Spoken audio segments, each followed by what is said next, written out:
Ladies and gentlemen, please welcome the best mascot in the Atlantic League. Here comes Skeeters. I am spots and all decked out and brought to you by HEB. HEB, here everything's better. Hey, Brent, how are you?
Ladies and gentlemen, the guys can turn your attention to the field at this time. For today's ceremonial first pitches, the catching duty starts for Skeeters, pitcher number 22, Drew Johnson. First off, we have a bevy of birthdays here today. We're going to get started with Ken. Ken, happy birthday. Ready? Your pitch.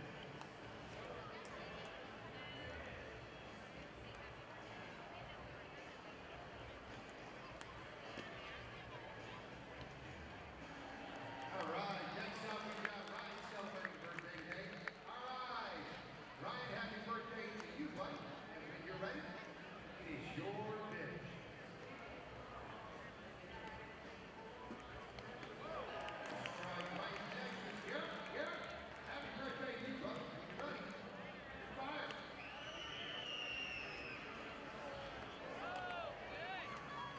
Next up we've got Sandy celebrating birthday today.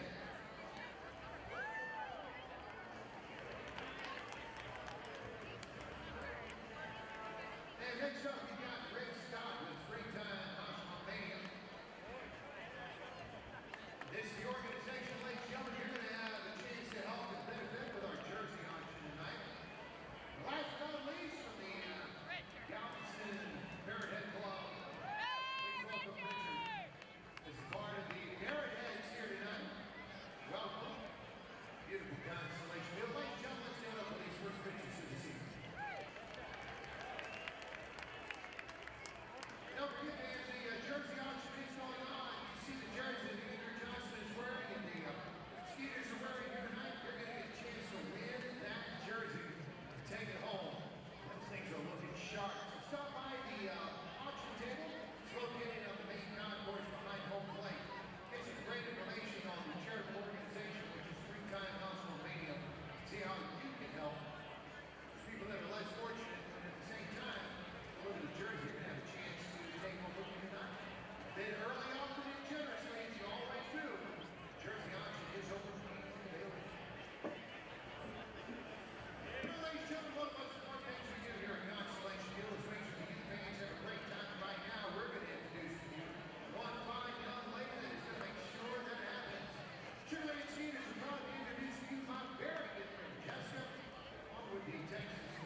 Ladies and gentlemen, at this time, if you would please turn your attention to the video board for a very special pregame message. Springtime House Romania.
former team as the Ducks go down 1-2-3.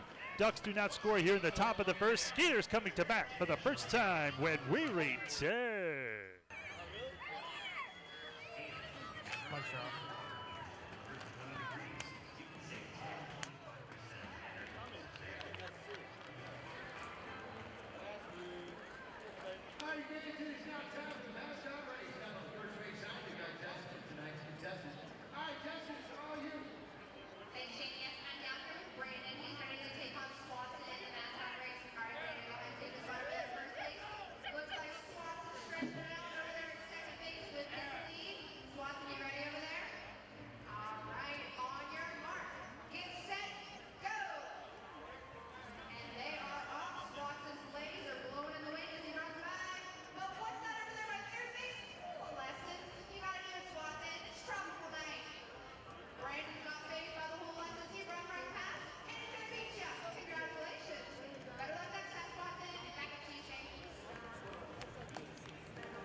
Welcome back to Constellation Field. Time to take a look at the starting lineup for your Sugar Land Skeeters.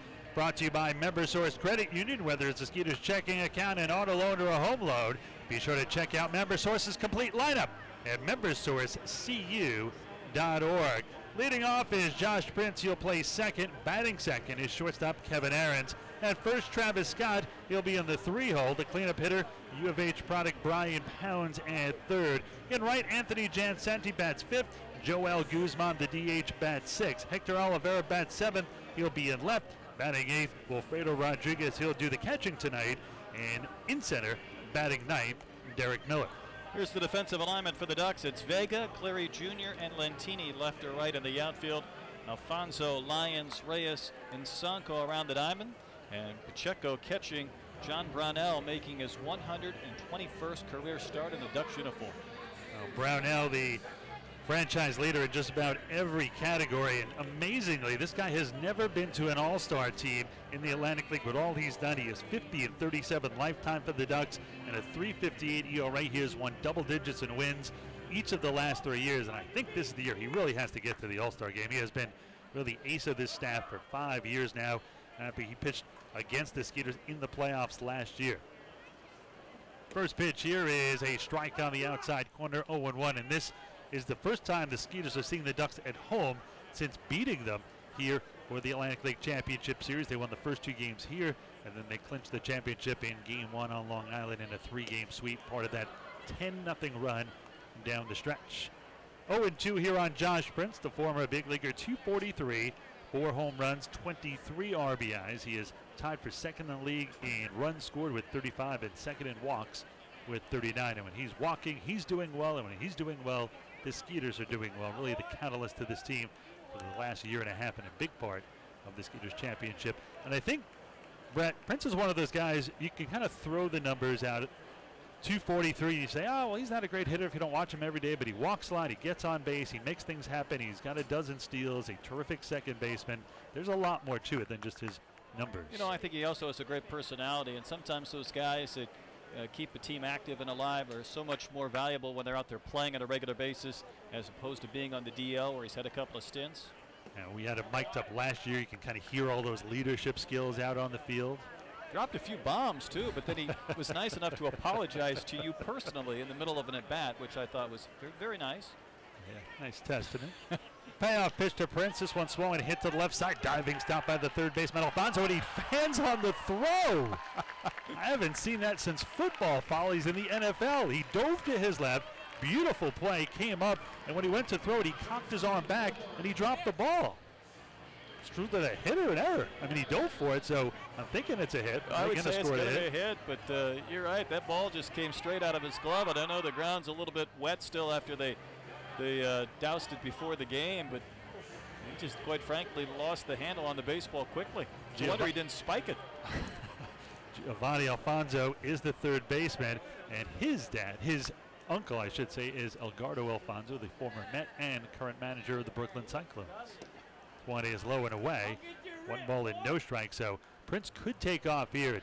Prince will drive you a little nuts down at first. He'll start, stop, he'll dart off at first. He's going to try to get your attention. The one impressive thing about Brownell, I call him Mr. 120 pitch. Now, he hasn't gotten to 120 yet this year, but he is regularly throwing well over 100 pitches. And when you look at his last 5 starts, 4 of them over 100, and the one start he didn't go 197. That was 2 starts ago. Last time out, a no decision in a 7-6 win over the Patriots. 5 innings, 7 hits, 4 runs, 3 strikeouts, 4 walks. This one is a little bit low and away. That'll run the count to 3-0. Last time at 106 pitches, 65 for strikes. Now going back to the Alfonso play, if this was the NFL, we'd be about in minute number 2 of the replay to see if he tucked it or whether it came out before the tuck rule the has arm was been going forward. Gotten rid of since they reversed that against Mr. Brady. This one is hit high in the air to left field and fairly deep. Going back is Vega. He's got room at the wall, and he'll bring it down for out number 2. Excuse me, out number 1. So 1 on and 1 out for Travis Scott. The wind pretty much nil today. The flags in right center limp, which is very rare for Constellation Field. So a little bit of wind on a normal day. That ball would have went out of there by Aaron's. Instead, just a long out to left. I'm going to bring in Travis Scott. Scott hot right now. 249, 7 home runs, and 34 RBIs overall. But lately starting to get back into the swing of things. In his last 12 games, he is 14 for 43, a 326 mark, also 14 RBIs in those 12 games. So he is not only hitting much better, he's also driving in runs. And right now the Skeeters are scrapping for some RBI guys. So it's been very big for the Skeeters. This one is a little bit low. 1 ball and no strikes to count. Travis in his 5th year with the Skeeters. Only missed the inaugural season, and he was still in the Atlantic League. He was with the York Revolution at the time. Brownell, the right-hander. They're going to set up away here. And the 1-0. Swan and a bullet, but right at the second baseman, and now he drops it too. I've never seen anything like it. Reyes easily had Prince doubled up, but when he took the ball out of the mitt, once again, just like Alfonso, he fanned on the throw, and the ball dropped right down beneath him. That's the strangest thing I've ever seen, let alone twice. Is the ball wet? Do we have an issue with that? I mean, it's so humid out here. I can't think it's still really wet out there. Maybe that's part of the problem, with humidity. We started with 94% humidity after 100% earlier in the day. So maybe in the process of the pitch being delivered until it's hit and ended up in a glove, it's getting moist. Hey, I am case in point that Long Islanders can get used to the humidity. There goes Prince, kind of a delayed steal. The throw down to second is not in time as Prince slides in there safely for his 13th stolen base of the year. By the way, is that Michael Nix coaching first base with the stopwatch? Michael always coaches first. Well, he's wearing his Hawaiian jersey untucked, which really I think is the appropriate way to wear that jersey as opposed to having it tucked in for the baseball uniform. You know, rarely do you have a valid point, but this happens to be one of them. You're right. Everyone should have their jersey untucked. It should be casual Hawaiian jersey night. It's Jimmy Buffett night, so it doesn't have to be casual Hawaiian jersey night. See, this is why you're not in marketing anymore. I come up with the ideas. I'm the idea man. You're not a follow-through guy. Yeah, but I'm giving them to you to implement. How about You're ketchup and mustard in the same bottle? How about that? That's not bad. You know, I wanted you to get a flag on top of the cranes, and I see something. By the way, I have something for you, Mr. Critical. Look in right field, the flags. We have the championship flag out there, all the way on the right. Is that sufficient for you? Is that at least something? No, I want something on the crane. This one is Sky down the right side. Phelan Lantini will give it a look, but that one on the concourse near the bounce houses.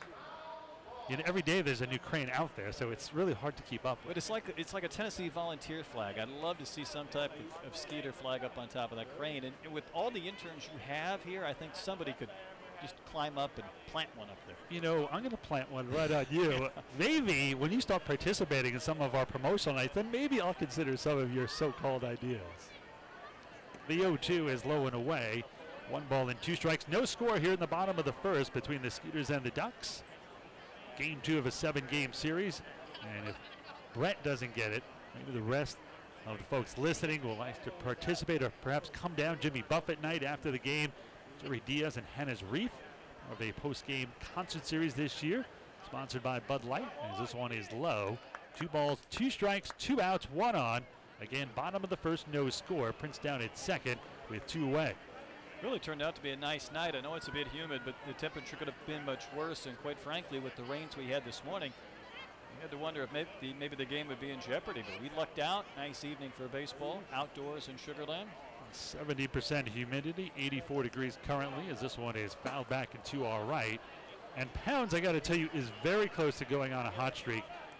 He's just hitting into bad luck right now. He's on top of balls all the time. He is hitting bullets and just keep finding fielders. He hit a bullet last night the second it got caught, a bullet to left it was caught.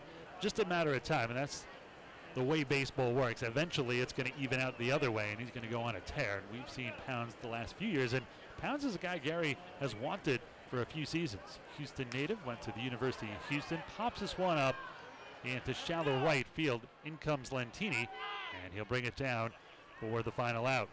No runs, 1 hit, no errors, and 1 man left on base. We are through 1 inning, and we're scoreless.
We move to the top of the second inning in a scoreless game. Angelo Sanco, Elmer Reyes, and Jordan Pacheco meet at the order 4, 5, and 6 after Skeeters right-hander and former Duck Bobby Blevins sat down his former squad in order 1, 2, 3 in the first. Sanco might be headed to the All-Star game. Great numbers, 294, 14 home runs, and 36 RBIs. He is also tied for 4th in the league in total bases with 111 and 3rd in slugging percentage at 544. First pitch here by Blevins. This one is high. 1 ball and no strikes to count. Cloud cover has cooled things down a little bit. And as Brett mentioned, still quite a bit humid. I got to tell you, after that rain, it was really nice, but the humidity came back pretty quickly. They set up inside. This one high and tight. 2 balls and no strikes to count. You going to stick around for the Buffett music? I think I might have to. All right. Finally participating. You know, did you get an F for participation? And especially now that you're a teacher, do you even require it? I'm a hard driving teacher. You've got to participate. Shocker, the guy who yells at umpires is a hard driving teacher. Yeah. I mean, I laid off him this week in Waco, by the way.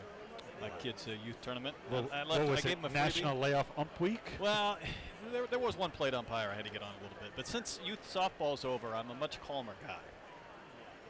It's not a lie if you believe it, as George Costanza once said. This one misses inside. 3 balls and a strike here. You're not buying that, are you? Because I'm not. You want to sell it to yourself. Mr. Screaming at umpires, 12-year-olds. Let them play. Let them play, Dolan. This one is a strike on the outside corner. Sanko ready to flip the bat away, called a strike, and a little upset with the call. By the way, the umpires for tonight, Reggie Liggins is behind the dish calling balls and strikes. And first, Eric Thompson, and the third base umpire, John Sevier. So a full count now here on Sanko. Go pretty straight up stance from the left side. They set up away, and the payoff pitch is swung in, hit into right field, but a huge shift. Josh Princeton, short right, throws out Sanko for out number one. Wow, that was some shift. That was Big Poppy type shift. Well, it was, and I'm going to come back to Big Poppy later on, but Prince was so deep, and the thrust of that ball sent him backwards. He really had to load up on a throw just to get it to first base to retire Sanko. Well, Sanko's not slow, so you're going to throw from right. It's pretty much literally being a right fielder trying to throw to runner at first. So 4 in a row to start this one by Blevins. He is retired, and Elmer Reyes will step in. Reyes comes in 10th in the league in hitting at .306, also a home run and 24 RBIs. First pitch, big swing and a miss. Strike one, 0-1 the count. Reyes, he is currently tied for third in the league with hits with 64. You see a lot of the names and faces don't change a lot with the Ducks. Been together a long time, Lentini and Vega and Ford. Dan Lyons, who's batting ninth. Been around for 5 years plus. Yeah, that core has been together for a long time. You almost get accustomed to seeing them playing for the Ducks when they pass through Constellation Field, and kind of aging as a group, getting up there in years for a few of those guys. I think you see this with a lot of teams, even major league teams, where the team is kind of a bit older and it's probably time to move on from a few guys. Lou Ford plays a lot of winter ball, so he got off to a late start this year with the Ducks. Just joining them, actually, when the Skeeters played them on Long Island, was the first time he had played. This one is foul down the left side. No balls and 2 strikes to count. No score here in top of the second inning between the Ducks and the Skeeters.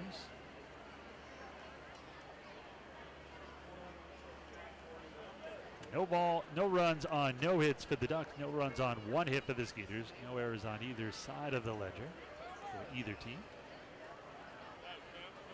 Blevins looks in for the silent. See if Rodriguez sets up low and away this time on the 0-2. Set up towards the outside. This one swung and a miss, strike 3. First K of the day, and there's 2 away. 87-mile-an-hour fastball, but Reyes committed on one up and out and chased for the swing and a miss. Well, Blevins has retired the first 5 he has faced here to start this one. Scoreless contest, and it'll be Jordan Pacheco, the catcher, batting here with 2 outs and none on for the Ducks. 163 with the home run and 5 RBIs for Pacheco.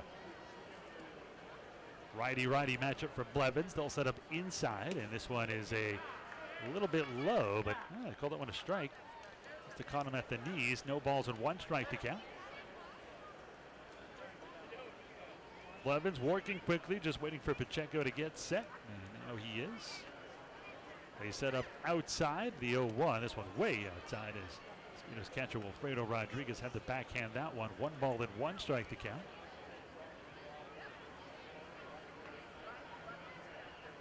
The pace of play rules not working here too well.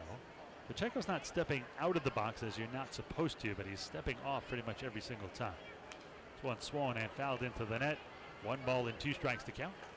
He had a pained expression on the previous pitch, didn't care for the strike call. But so far so good for Bobby Blevins. He's been around the zone. He's been working ahead. More importantly, getting outs. Well, Blevins ahead 1-2 here. Let's see if they go back outside. And Rodriguez says he wants it low and away, although he does not move. Now he moves. This one hits to the right side. That one's going to get through for a base hit. So a nice piece of hitting by Pacheco as the first base runner to reach the first hit of the game for the Ducks. And with 2 outs and none on, instead of Giovanni Alfonso. Alfonso 319, no home runs and 20 RBIs. Now that does not qualify for the league leaders because he has played in just 40 games, but he's going to qualify very soon. Ducks wearing their bright orange tops, and in Alfonso's case he's wearing the bright orange cleats as well. See if Blevins can just allow the 1 hit here and get out fairly unscathed. They set up inside on the first pitch, and this one off the fist, foul down the right side. Scatters a few fans down there in the second to last section. No balls and 1 strike to count. Ivan's been getting ahead of all the hitters here, so it's making him successful. He has gone at least 5 innings in his last 5 starts. The 0-1, this one swung on and hit into right field. Jansanti is there, moving towards the line in right. Will bring it down to his left for the final out. No runs, 1 hit, no errors, and 1 man left on base. Middle of the second, still no score between the Skeeters and the Ducks. Come on, Joe.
Mike's a hot. 5, 4, 3, 2,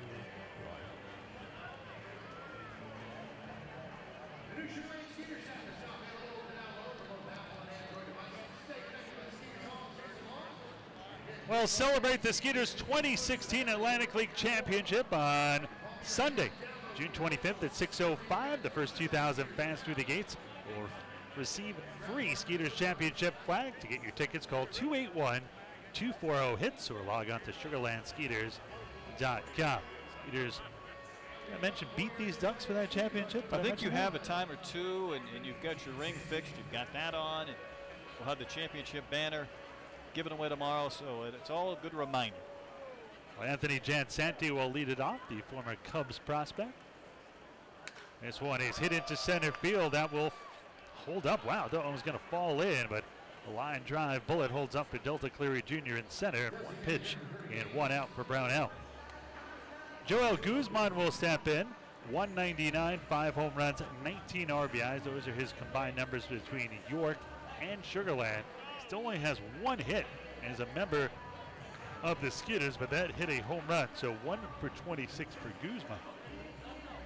Guzman, no small fry, stands in there at 6'7", 250. And for those who remember Skeeters outfielder Jeremy Barfield, that means he's 2 inches taller and 5 more pounds than Barfield, who was a big boy himself. No balls and 1 strike to count here on Guzman. Speaking of the All-Star game, Guzman was an All-Star for York a couple of years ago, right here at Constellation Field when they hosted the 2014 All-Star game. 0-2 now here on the Skeeters, right-handed hitting DH. Guzman hits one. It is not cheap, I'll tell you that. The 0-2 here from Brownell. This one is hit sharply to second. Nice play by Reyes to his left, spins around, throws it to first in time. There's the second out. That one almost gobbled up Elmer. Elmer almost needed some glue. 2 infielders that couldn't hold on to the baseball in the previous inning, and Guzman is 1 for 26. Watches Reyes pick a tough hop and deny him a hit. In steps Hector Oliveira. Oliveira 246 with a home run and 6 RBIs. Righty-righty matchup here. First pitch, a big looping curve for a strike on the inside corner. Great bender there by Brownell. No score here in the bottom of the second inning between the Skeeters and the Ducks. This one is hit into left field, down the left field line. That is a fair ball. And cutting it off Vega before he gets into the corner. Oliveira's going to try for second. And he's going to slide it head first with a 2-out double here. Oliveira, who was just activated yesterday after missing the entire road trip. Got a hit last night, gets another one here today. So with 2 outs and a runner at second, that'll bring in Skeeters catcher Wilfredo Rodriguez, who is probably the hottest member of the Skeeters right now. Well, Oliveira still on a knee. Finally has dislodged his batting gloves and all the accoutrements he wears. But I don't want to pick nits with your roster. But you're going to anyway? I am, because under resides for a hometown for Oliveira, it says Cuba. I'm pretty sure he doesn't live in Cuba anymore. Oh, he might commute a red eye, no, perhaps? I think once you leave as a ball player, that book is closed. I'll let him be the judge of where his hometown is. This one is swung and missed. Strike one, 0-1. Well, it's like saying you're from Iowa. You are from Iowa. Well, that's where I was born, as he was in Cuba, but I know he doesn't live there. No balls and 1 strike to count here on Rodriguez. Rodriguez really on a roll here. Last 13 games hitting .320, going 16 for 50. This one is a little bit high. 1 ball and 1 strike to count. No score here in the bottom of the second between the Skeeters and the Ducks in game 2 of a 7-game series, also a 7-game homestand. We're glad to get home after losing 2 of 3 to the Bridgeport Bluefish and then 3 of 4, including a doubleheader to the New Britain Bees. This one is hit off of Brownell's foot, but he catches it in the air and throws it to first, almost wide, and a great play at first. My goodness, that was like 2 hockey goalies. Wow. So Brownell, a kick save. It goes up in the air. He grabs it, throws it wide at first, and Sanko stretching towards home plate managed to stay on the bag. He tagged Rodriguez just in case, and that'll do it. No runs, 1 hit, no errors, 1 man left on base through 2. Still no score between the Skeeters and the Ducks.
Mike's back in the turn.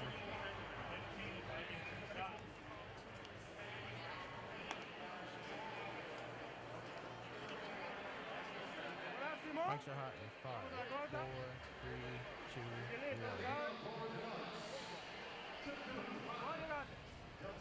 1. Top of the third in a scoreless game. Delta Cleary Jr., the switch hitter, will begin here in the third against Skeeters right-handed Bobby Blevins, 8-9-1. Cleary Jr., Dan Lyons, then back to the top of the order with Phelan Lentini. First pitch way outside as Skeeters catcher Wilfredo Rodriguez spears it to his left. 1 ball and no strikes to count. Cleary Jr., another one of those Ducks who have been here a while, and just .225 with a home run and 16 RBIs. This one a bullet past third baseman Brian Pounds and down the left field line. Getting to it quickly is Oliveira. A huge turn by Cleary Jr., but he'll hold on with a leadoff single here. So 1 on, none out for Dan Lyons, who has been a mainstay. In fact, Lyons' real claim to fame in the deciding game 5 of the championship a few years ago in 2012. He had what they called the bunt, heard around the world, a walk-off bunt in the bottom of the 9th to clinch the championship for these Ducks, and he was named the championship most valuable player for his efforts. Really a terrific shortstop defensively as well. His numbers have slid off a bit. 244 with a home run and 9 RBIs. First pitch here by Bobby Blevins to his former teammate is inside. 1 ball and no strikes. Who do you think has the advantage? A pitcher facing his former team or the hitters facing the former pitchers? Boy, it's one of those age-old questions. You know, I think the pitchers pay a little more attention to specific hitters than maybe the hitters do against the pitchers when they haven't faced them. The 1-0 inside. 2 balls and no strikes here on Lions. I mean, the one thing Lions, if he's noticed what Blevins is doing today, he's getting a lot of arm side run. Ball's drifting into righties away from lefties. So he's putting pitches. He's trying to hit that inside corner. He's missing under the hands where really Lions wants no part. 2 balls and no strikes coming here from Blevins. They set up inside throw to first. Diving back in is Delta Cleary Jr. Always have to watch the speed of Delta Cleary Jr., one of the speedsters on this squad. So far this season, he has stolen 13 of 60. Dan Lyons was actually recruited by Lou Ford, his teammate. Lyons has been with the Ducks since 2011. This one misses as well. 3 balls and no strikes. And as he got older, he got better. In fact, really had a breakout year a couple of years ago in 2015, where he hit 301 with 11 home runs and 73 RBIs. The first time he'd ever gotten into double digits in home runs, and really twice the amount of RBIs he had ever driven in. It's 1 ball 4. First free pass of the evening here for Blevins. 2 on, none out. As we go back to the top of the order with Phelan Lantini, I have to think the way he's been hitting this year, which has not been great at 208, that he's going to be bunting here, and I think Rodriguez is going to go out and speak to him about that right now. Of course, the umpire goes with him, part of the pace of play rules. You only get 2 trips to the mound. The umpire, Reggie Liggins, signals that they were just talking about signals. That is the only exception with a runner down at second, and that did not count as a trip to the mound. See Reggie Liggins driving around town. Hard to miss him. He has a license plate that says Liggins. I think the umpires would want a little more confidentiality than that, right? That's what I'm saying. But he enjoys it. Proud of being an ump. Well, first pitch coming here to Lantini. Already giving away the bunt here, unless he's going to pull the old butcher boy. And this one is fastball that misses inside. 1-0. I'm going to think Kevin Baez is going to have Lantini bunt again here. Of course, Baez, a former big leaguer with the Mets, and he is one of 2 managers ever in the Atlantic League who has won a championship both as a player and a manager. Brett Jody just a couple of years ago for the Somerset Patriots, as he won a championship as a manager, became the other. This one inside, check swing, did he go? And he's saying the ball hit him. I'm saying there's no way, and Lantini pretty adamant going at it with Reggie Liggins here, and there's no way that ball hit him. Well, Lantini wanted the base. The Skeeters wanted a strike, thinking he had wrapped that bat a little bit too far through the zone. Now Kevin Baez down to resume the argument with Reggie Liggins. Well, it's amazing what he's done. He only has 44 hits this season, as I mentioned, hitting 208, but 44 hits, he has 27 steals. Yeah, he's made the most of his opportunities on the bases, and I was with you. I thought he might be up there bunting. He has the speed to beat it out if he drops down a good one. At worst, he moved a couple of guys in a scoring position against a team that has struggled to score runs in the last week plus, but so far Blevins' wildness has kept him from even considering that. Blevins 21 for strikes, 14 for balls. This one low and away. 3 balls and no strikes, and now he is 1 pitch away from loading the bases here with nobody out in the top of the 3rd. No score in this one. Blevins really has to bear down here. Let Lantini hit it. He is in a tough slump. The 3-0. This one is a strike on the outside corner. That's 3-1. I think we got a little Bronx cheer here in Sugar Land. Blevins can take it. He's a New Yorker. Let's see if he can battle back here against Lantini. Looks like they're going to set up outside again. And the 3-1. Swan and fouled off to the right side. So Blevins battling back, runs the count full. 3 balls and 2 strikes on number 24, Phelan Lantini. Lantini tried managing a few years ago. One problem, the league went under. Doesn't help, right? Nope. Managers have enough challenges when they win, or if they don't, let alone if the league itself crumbles. Let's see if he can get Lentini and get at least one out here. First and second, nobody out in the top of the third. Payoff pitch, swung and hit into right center field. Long run for Jansanti, and he's not going to be able to catch up to that one. This could be a triple for Lentini. He'll stop at second, and then stopping at third as well is Delta Cleary Jr., but scoring is Delta Cleary Jr. Lyon stops at third. It is 1-0 Ducks. So much for the bunt. Once Blevins fell behind, Lentini was in a pretty good spot and really hit one to the deep part of the park. And the Ducks on their way to maybe a big inning. Oh, second and third, one in. Still nobody out as Anthony Vega steps in. Lentini paid off. So the ball hit him. He winds up hitting a double out of it. And it's his 9th double of the season. In steps the left-handed hitting left fielder Anthony Vega, who flew out to right his first time up. Skeeters bring the infield in here. And the first pitch a little low and in for a ball, 1 and no strikes. So 1 run on 3 hits now here for the Ducks. No runs on 2 hits here for the Skeeters in the top half of the third inning. The 1-0. This one swung a broken bat to first. Travis Scott drops it. Still has time, and he'll tag the bag as he falls down with his hand. And there's an out there at first.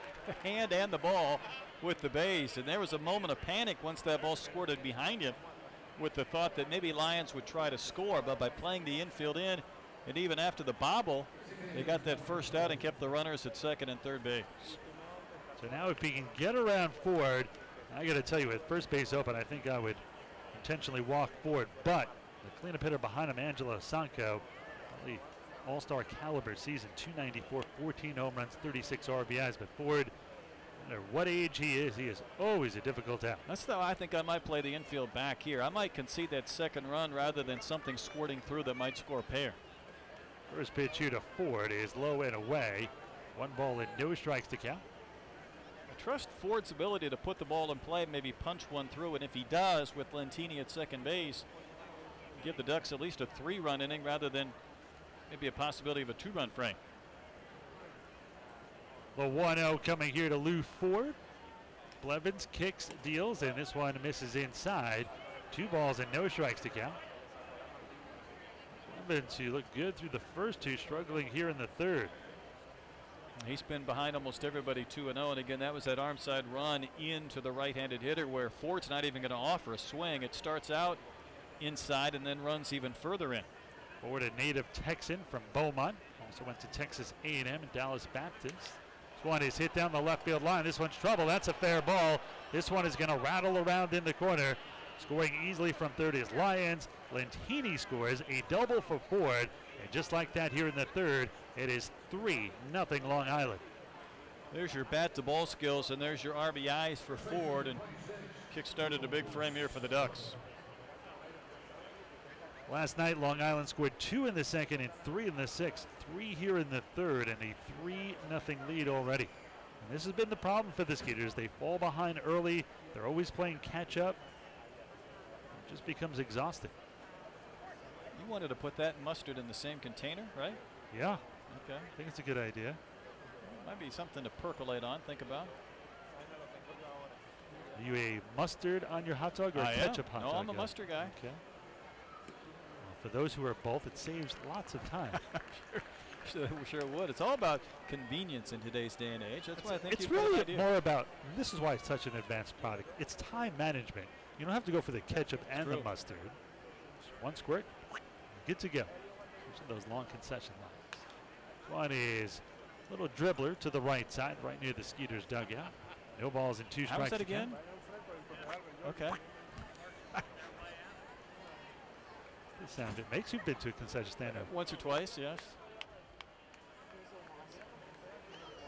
I'll have an all carb station, granted. Or basically every concession stand is an all carb station. The 0-2. What is your concession food of choice? Go to a major league, say Major League Park. Yeah, you gotta have to have a hot dog at a ball game. I think that's a good place to start. I like the unique foods you find at ballparks. Well, anymore, you go to a big league ballpark and you've got so many choices. It's as if you're going to a fine restaurant. Unlimited. The 1-2. This one swung and chop foul off of first. It's like the themes of the states they're in. Like you can get barbecue at Minute Maid Park. If you go to St. Louis, you can get the fried ravioli and such. Well, you're in San Francisco, everything's so compact because that ballpark's built on a small tract of land. They get those garlic fries rolling. I was just going to and say you that. can smell them all around AT&T. Ghirardelli chocolate. The 1-2 here by Blevins. This one swung and hit out to right field. Jansanti is there. He brings down the line drive. Ford will stay at second. And there's the second out. Well, he set the ball in the nose twice. A hard ground ball into right field into the shift. It's first time up with Prince and a line drive to right, and he's 0 for 2. Elmer Reyes will bat here. Struck out his first time up. Steps to the plate with the Ducks leading 3-0 here in the third. All 3 runs here in the top half of the third inning. If you're just joining us, Ira Lehman along with Brett Dolan. Reyes comes in 306 with a home run and 24 RBIs, the only strikeout victim of Blevins. Curveball catches the heart of the zone right at the knees. No balls and 1 strike to count. He's wearing 13, so clearly not superstitious. What was your number when you played? I was 10. I wouldn't touch 13. That's too much for me. You were a George Brett guy. Why didn't you wear 5? I did wear 5 when I was a little leaguer. Why 10? Why did you eventually adopt 10? I don't know. But I tried to put that on my kid once, and then his mom said, no, that's too much. Let him have his own number. What is your son's number? He went with 3, and you'll appreciate this. Babe Ruth. Yeah, Babe Ruth, yeah. Is that why he went with 3? Yes. Yeah, I like that kid. This one is fouled off to the left side. Like his dad. You know, that's the other part about youth sports, right? I mean, it's these numbers are personal things, and it's not just for big leaguers. It's for But your youth son's kids. 15 now, right? Yes, yes. You would think he'd adopt Trout or an Altuve or No. Biggio, but Well, see, he's got taste. He's got class. That's why he's my So kid. apparently it skips a Well, generation. it's possible, but you know, you wait till these coaches just hand out numbers someday, and they don't give the kids what they want. And then you have true Armageddon. This one is swung and missed, and it is Reyes saying that he foul tipped the ball, and Rodriguez saying, I have it in my mitt. Gary Getty's going to come out to argue this one. I thought Reggie Liggins initially said that he swung and missed. I thought he did too. Doesn't the safe sign mean that it did not hit the ground? Then I think he kept pointing to the ground rather than the ball. He's showing Gary the mark on the ball. Yogi Bear move right there outside of the polish on the cleats. Gary shakes his head no, but he doesn't argue as he goes back to the dugout with his Hawaiian jersey untucked. Full spirit and mode of the promotion tonight. Gary gets it. You can't get thrown out on Hawaiian shirt night, right? I mean, it defeats the purpose of being laid back, relaxed, the whole Tommy Bahama thing. If you're the Hawaiian punch guy. Oh, yeah. 1-2 the count. Blevins, by the way, features 5 pitches, a fastball, a change, a curve, cutter, and a sinker. I'd like to see that curve again. He threw a good one earlier in the sequence to Reyes. And the change in the dirt, and that's what that was there. Rodriguez grabs the ball after it squirts about 5 feet to his right. No advance by Lou Ford at second. Ducks are leading 3-0 here in the top half of the third inning. 3 runs on 4 hits. Skeeters no runs on 2. Skeeters right now just in this stretch where they have lost 9 of 11. It's just that margin for error is just very small for the Skeeters right now. Last night was case in point. They had the bases loaded, only got 1 run. They got it on a pass ball and couldn't capitalize in that inning and ended up losing the game. And now Blevins steps off here. 2 balls, 2 strikes, 2 outs. Runner down at second in Lou Ford. Again, 3 runs in here in the top of the third. Ducks leading 3-0 over Sugar Land. It's taking a long time out there. They're going to set up inside here on Reyes. Now he hops outside. This went in the dirt, squirts away, and that was a very lucky bounce for Rodriguez. It actually hit the foot of home plate umpire Reggie Liggins. Otherwise, it goes to the backstop, and Ford's on third. This has been the ricochet game. Balls are hitting shoes and kicking in the air, and umpires' feet. Arena baseball. A little bit. Be a full count here on Reyes. Blevins can finally get out of this inning. They go back outside here, which would be my guess, and they do. And the 3-2 swung and miss. Chase the ball outside. Blevins only has 2 strikeouts, both of Reyes. But the Ducks get 3 runs on 3 hits, no errors, and 1 man left on base. Middle of the third, Long Island 3 and Sugar Land nothing. Nice job. That was a Lentini with the triple that scored the first one, and then Ford with the 2-run double. Oh, okay. Gotcha. Ladies and Skeeters here at Public Services want you to remember this is a litter-free event. Please dispose of all trash or recycling. Find receptacle in December. Really wish you could not bring your trash. Skeeters and Public Services help you keep your thank you for the keep our station beautiful. Speaking of helping and keep things beautiful around here, check out this thing of beauty. It is the Republic Services Trash Monster. That's right, back in 2017. It is a friendly, albeit hungry trash monster. So if you got trash, just know that monster wants to eat it. Please, eat it well. Center church? No.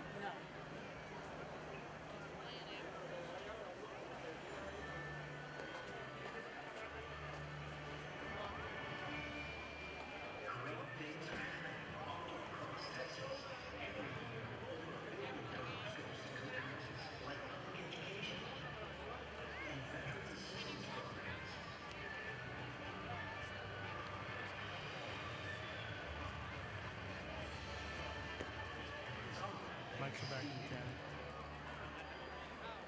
And ladies and gentlemen, at this time, we would ask those that have or are currently serving in the United States Mike's so hot, Armed man. Forces or the Coast 5, Guard or the 4, Reserves or 3, National Guard, if 2, you would, 1. please stand at this time.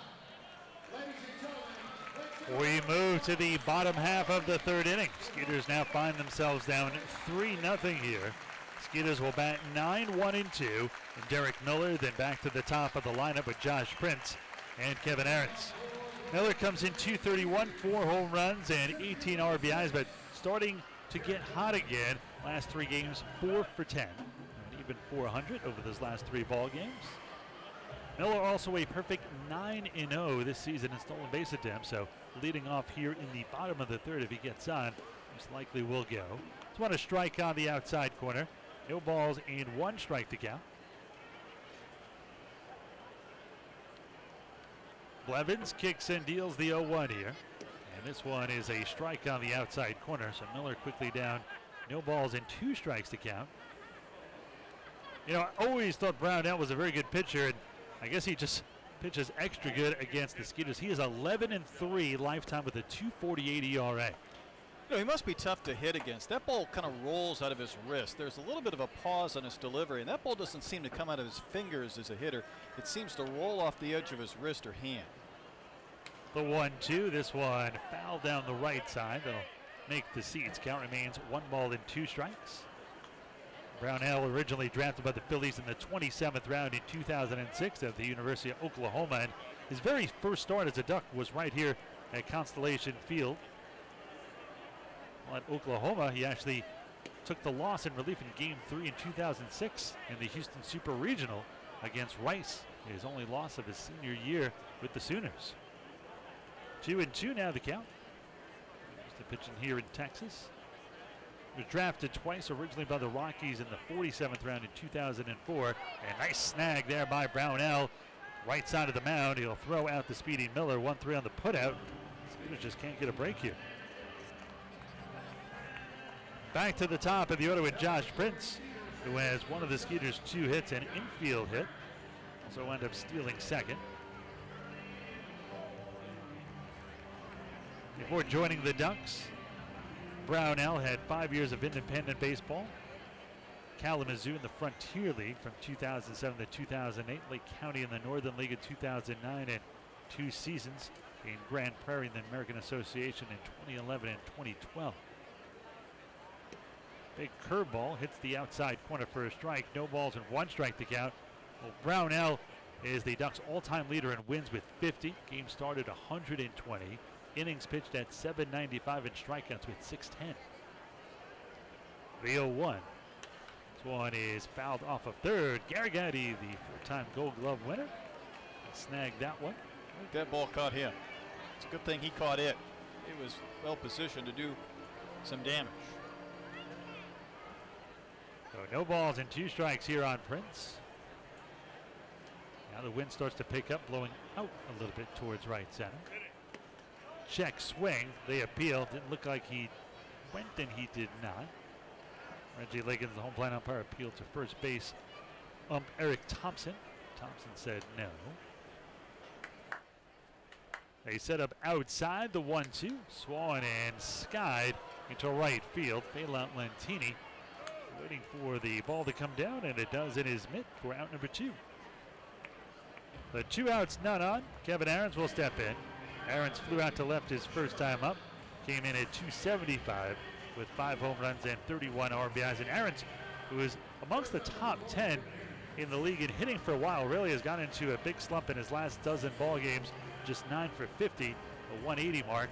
The Houston native and former first-round draft pick. First pitch here by Brownell, a very quick worker. Another big overhand curve. Man, he just throw a lot of curves. Went to Memorial High School. That was the same high school that Kobe Clemens went to. So Aaron's a mainstay here in the Houston area. Now makes his home in Michigan, however. 2 balls and no strikes here on Aarons. Aarons mentioned drafted in the first round, 16th overall in 2007 at Memorial High School. 2 balls and no strikes here to Aarons. Well, set up outside again, and Brownell's 2-0 is speared to the left of second baseman Elmer Reyes as Skeeters just cannot get a break here. 3 up, 3 down here in the third. A third of the way through, end of the third inning. It is the Ducks 3 and the Skeeters nothing.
Top half of the 4th inning. Skeeters trailing 3-0, and to keep this one rolling, it's Brett Dolan. Brett? Well, Jordan Pacheco will lead off, a catcher for the Ducks, as we wait for a first base coach for Long Island. He's trying to make himself look faster running. What did Bob Uecker say, that he would pump his arms and knock his cap off to make it look like he was running faster?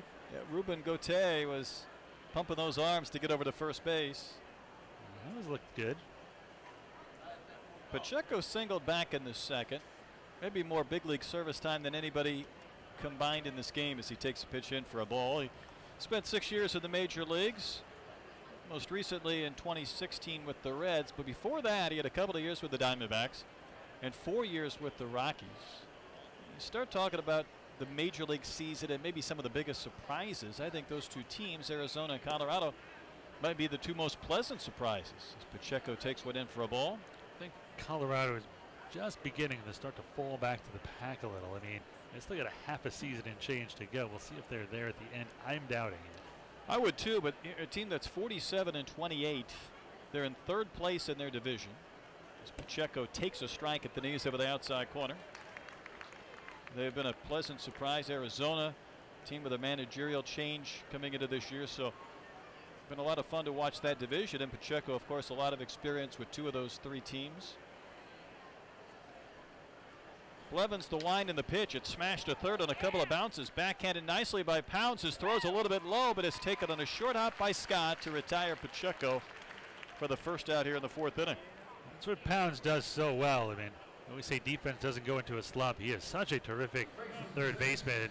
I had a chance to watch him the last few years as a member of York and got to know him as well. And now, went out to the Conquerors yesterday. His dad is up there, and he gets to watch him every day. So instead of kind of having one big mob out, when he comes in as a visitor, now he just has people in the stands almost every day. He can space it out a little bit. Yep. Here's Alfonso, the third baseman, another right-handed hitter. Bloops one to right center field, falling fast. That's in there for a base hit between Miller and Jansanti. The right fielder, Jansanti, plays it back in. But Alfonso has a base hit, the 5th of the game for the Ducks. Delta Cleary Jr. coming in here. Did you ever think of naming your son Brett Jr.? Was there any consideration? Nope. Or did your wife shoot it down immediately? Nah, we wanted him to have his own individuality, I guess. Where'd you get the name from? Just like the name, right? Shorts. My kids are the royal couple. I've got Will and Kate. Oh, nice. Yeah, it just worked out that way. Cleary, a left-handed batter, hands close to his shoulders. He looks at a pitch that's down for a ball. Too bad that doesn't make you the king. Yeah, I'm most certainly not the king.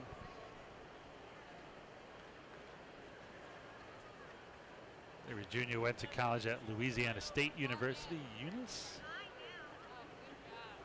From the stretch, here's Brownell. Little flare, head out towards the shortstop Aarons, who will back up and make the catch. So Cleary Jr., who had singled and scored in the 3rd, retired on a soft line out here for out number 2.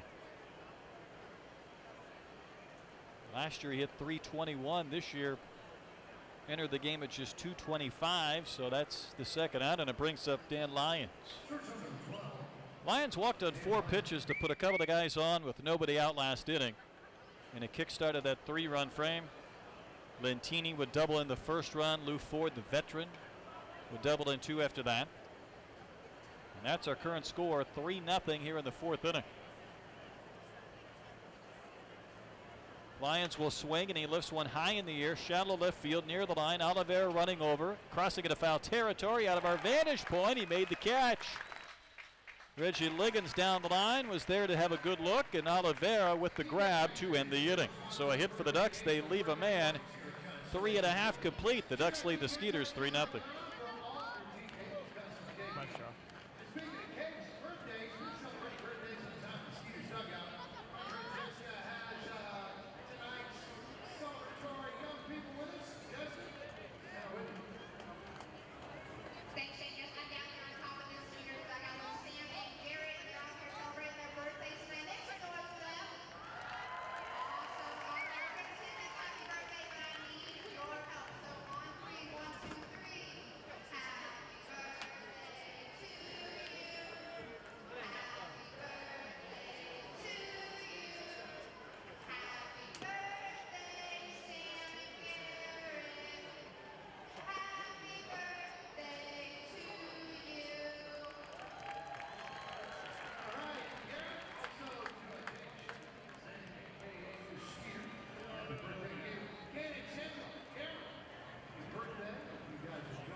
Skeeters come to bat here in the bottom of the 4th inning, trailing the Long Island Ducks 3-0.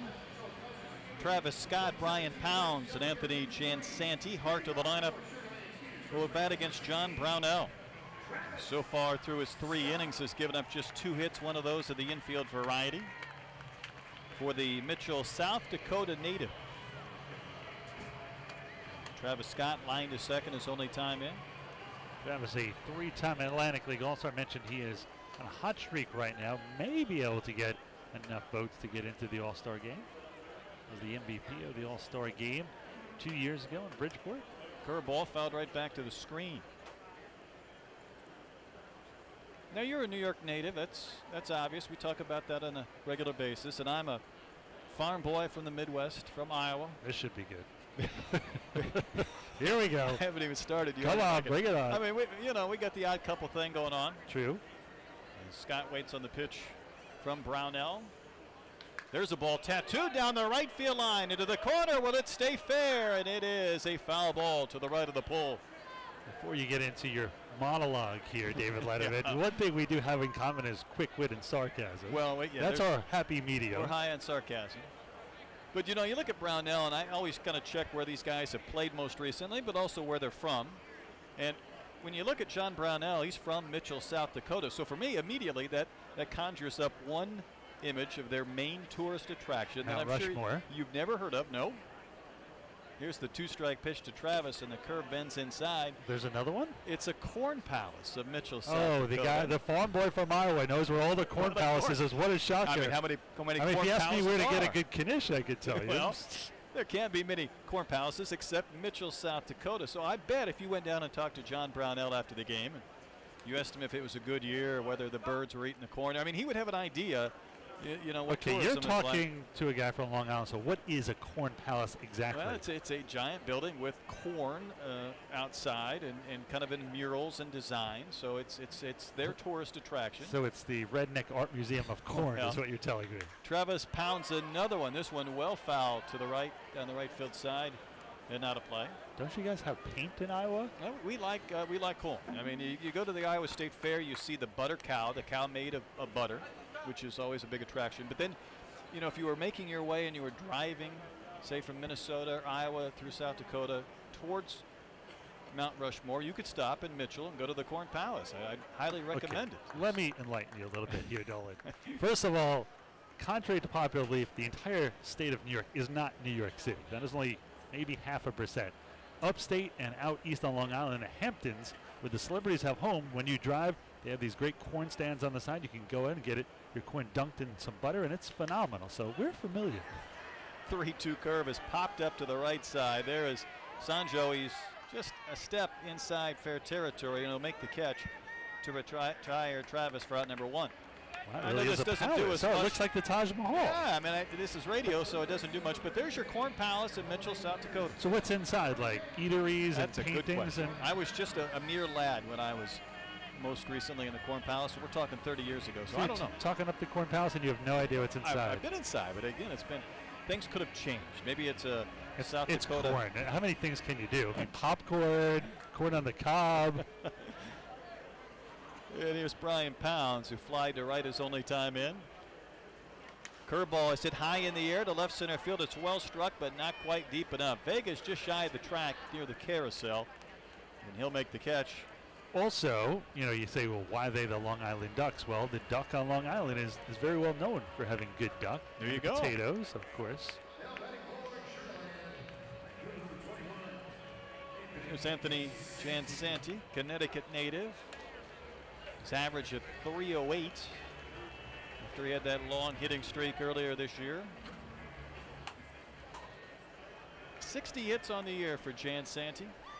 John Brownell's really been coasting so far. He misses in with that pitch for a ball. It's 3-0 Long Island here in the bottom of the fourth. Outfield and infield pretty much straight away. And that pitch is down for a ball.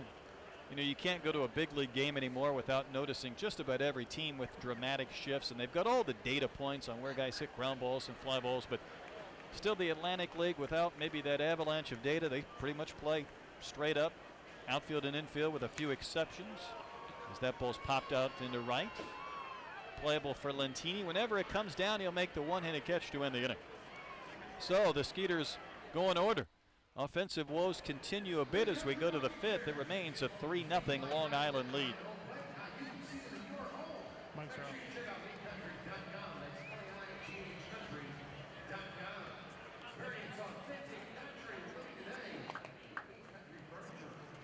All right, ladies and gentlemen, it is time for the best mascot in the Atlantic League. It is time for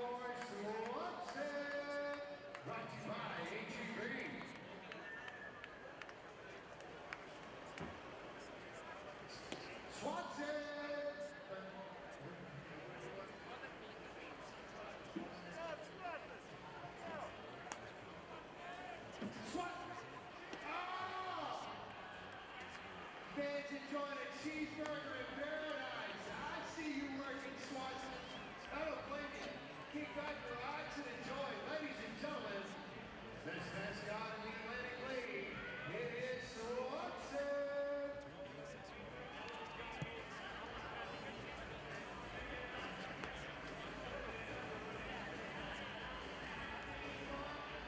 On behalf of the United States of Field, they need fans from all of your supporting Sugarland Skeeters.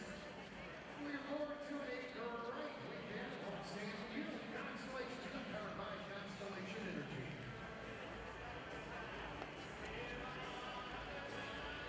I'm actually back in the team. Fans jersey auction is still going on. If you want to get an update on your bid, see how you're looking, you grab one of these nice looking jerseys tonight. Stop by the auction table. That auction is going to go Back to there, the end of the 5, fifth inning. You may want to go and make sure you still got a winning bid at this time. You want to lay a winning We bid played down. 4 innings. On we go to the 5th on a humid, overcast night here at Constellation Field. Long Island coming to bat, leading the Skeeters 3-0. Scored all 3 of those runs in the 3rd. Top of the lineup here in the 5th, Lentini, Vega, and Ford against Bobby Blevins. The Lemoyne College product. You have to get that in there, didn't you? Well, I did the pop-in this week with one of Lemoyne's most famous pitchers, as Lentini takes one in for a ball. He's doubled in a run. He scored. I had a chance to go to the friendly confines on Tuesday night. It had been 5-6 years since I've been to Wrigley, and a lot of changes with the video boards in the neighborhood since I was last there. As Lentini fouls one back and out of play, but of course Jim Deshaies, longtime Astros broadcaster, now Cubs broadcaster, along with Tom Browning, really the duo that people remember from Lemoyne. And Jim looked at me like, "What are you doing here with the pop-in?" I said, "Am I not allowed to be at Wrigley every 6 years?" I love the pop-in. Pop-in's fun when they don't know you're coming. 1-1 is lifted high and fouled down the right field side. It'll bend back on the concourse and take big bounce and be able to play. What was that episode in George is dating the convict and he said, the pop-in break out?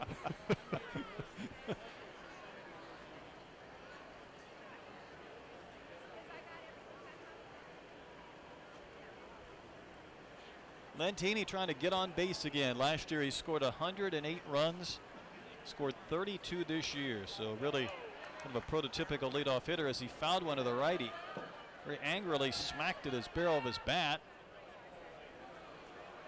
He thought he was hit by a pitch earlier in the game and ended up doubling and scoring anyhow. Mentioned he's got over 500 career steals, 566 currently. He's leading off the 5th inning. Here's the 1-2 pitch, and a fastball chopped up the third base side. Good backhand by Pounds, just in fair territory behind the bag, and he will throw out Lentini. So a couple of nice plays with backhanded efforts by Pounds at third base. Pounds, even on that backhand, makes some very difficult plays look routine. He is so good down there.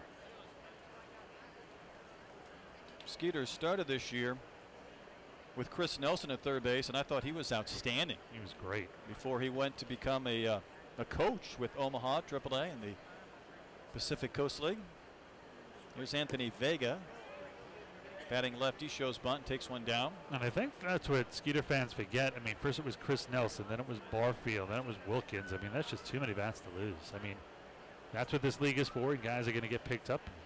Certainly glad that guys like Barfield and Wilkins have another shot at maybe getting to the majors, but sometimes it's hard to replenish quickly, especially if there's nobody out there. Especially power. Yep. You know, that's hard to replace. Power arms, power bats. As Vega took one high, 2-0.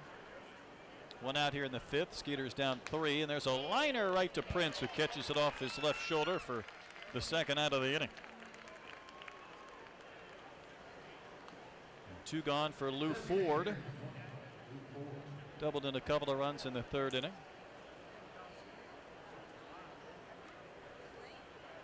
Tying my Cubs trip together with Lou Ford and our youth baseball discussion from a couple of innings ago.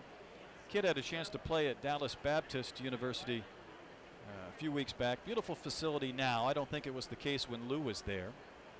All turf, wonderful campus as Ford takes one down and in. But like most colleges and universities, they have their alumni murals on the walls of the stadium. And I made sure I took mine by because the name that jumps out at everybody's Ben Zobrist, right? That's the name people remember. But you look a little bit further back, and there's Lou Ford. a DBU Patriot as he swings and misses for a strike.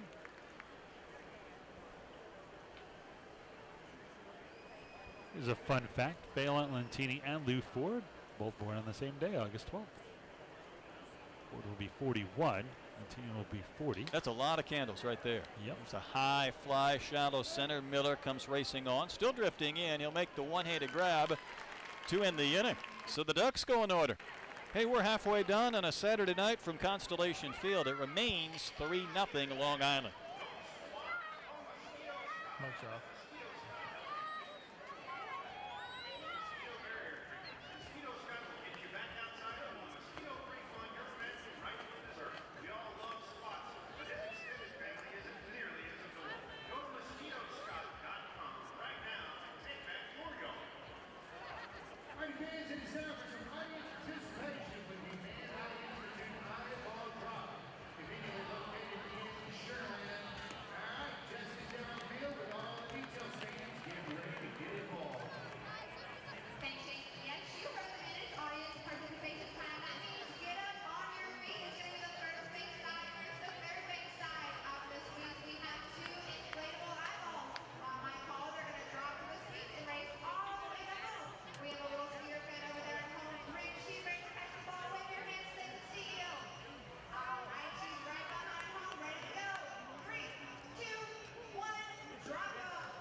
Mics are hot in 5, 4, 3, 2, 1.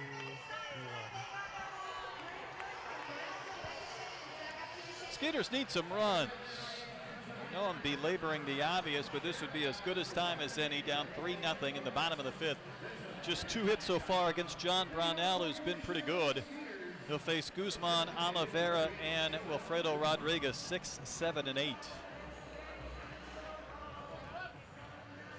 Guzman hit a hard one hopper that was speared by Reyes to retire Joel back in the 2nd inning. He's 1 for 27 as a Skeeter, about to be 1 for 28 as he lifts the first pitch to right, and Lentini will make the catch. And you know, everybody who switches teams likes to get off to a good start with their new club and new teammates. It certainly has not been the case for Guzman, and there's one quick out.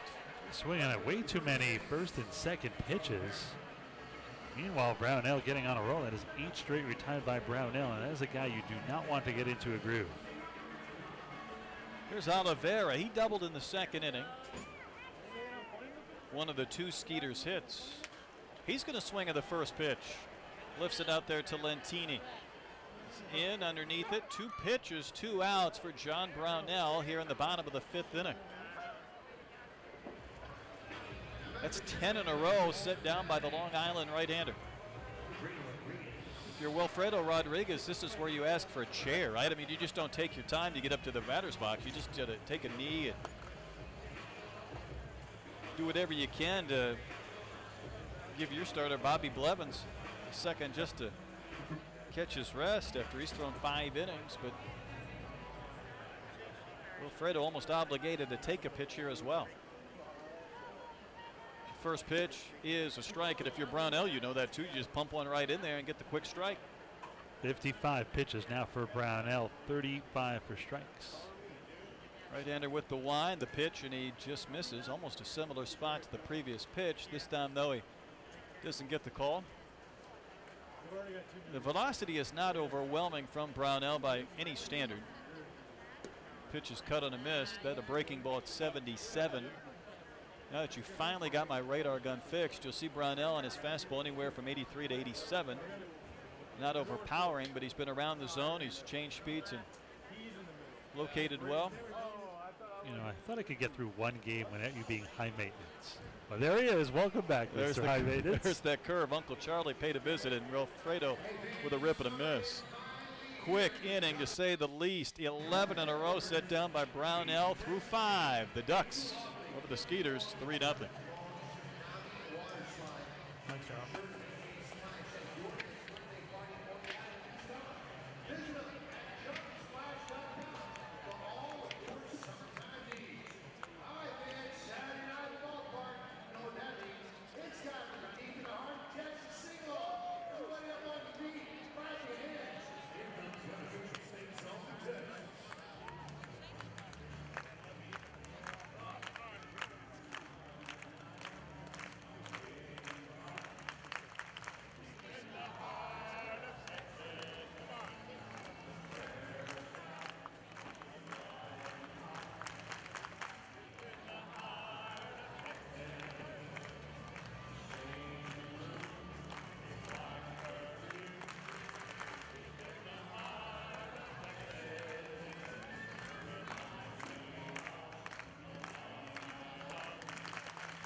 Extra hot is 5, 4, 3, 2,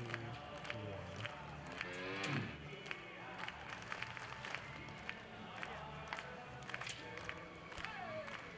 Skeeters trailing 3-0 as this game moves into the top of the 6th inning. Angelo Sanko will lead off. He is the cleanup batter. And you know, yesterday was the day in Boston for David Ortiz and Big Papi. They retired his number 34. And you think about Big Papi, and I know probably kids throughout New England for a long time emulated his swing with the hand clap. And the one thing you'll notice about Sanko between pitches is he'll get those hands and he'll smack them together so hard that from our vantage point it's easy to hear. He's got a little Big Papi in him. See if he does it here. Bobby Blevins back to work in the 6th inning, and the first pitch is outside for a ball. So here Sanko will step out. He'll readjust the batting gloves, and there's your hand clap. There's your Big Papi smacking them together. You imitate Brett growing up? That swing of his? A little bit, pretty unique. yeah. A lot of weight on that back leg. 1-0 pitch, cut on and missed. Big swing from Sanko. He's hit 14 home runs on the year, 0 for 2 tonight. A little softer hand clap there. Skeeters have activity going in their bullpen. Chris Tribett beginning to get loose. Here's the 1-1. Way inside and low to the Ducks cleanup hitter.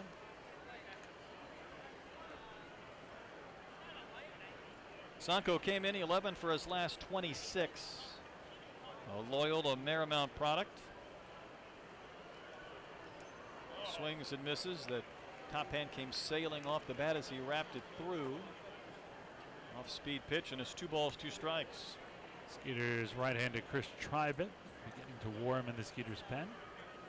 As Blevins' next pitch will be pitch number 80. So far 48 for strikes, 31 for balls. Breaking ball cut on and missed. So that's now 6 straight set down by Blevins, and the one blemish of course was the 3rd inning where the Ducks scored all 3 runs in this game.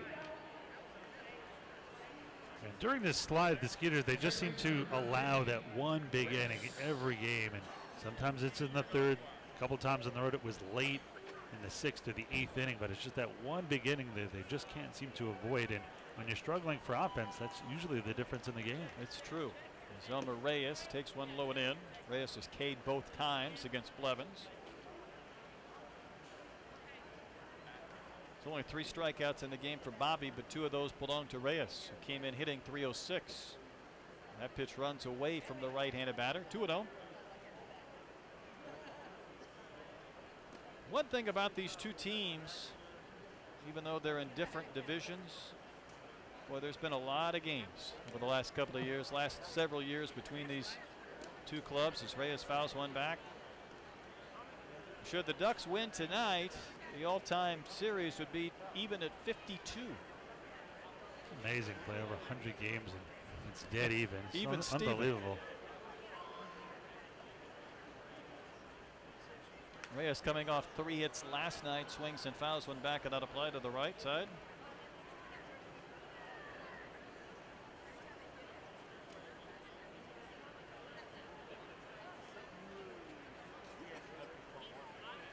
One out here in the 6th.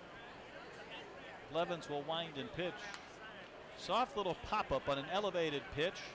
Third baseman Pounds will step in front of the shortstop Aarons and make the catch. And there's quickly 2 gone. Isn't that considered rude on the baseball diamond? He stepped right in front of Aarons. It was coming right to him. He's like, I got this. Just step back. Aarons willing to oblige. He brings up Pacheco, the catcher. He is singled and grounded out to third. It's 3 runs on 5 hits for the Ducks. No runs and a couple of hits for the Skeeters.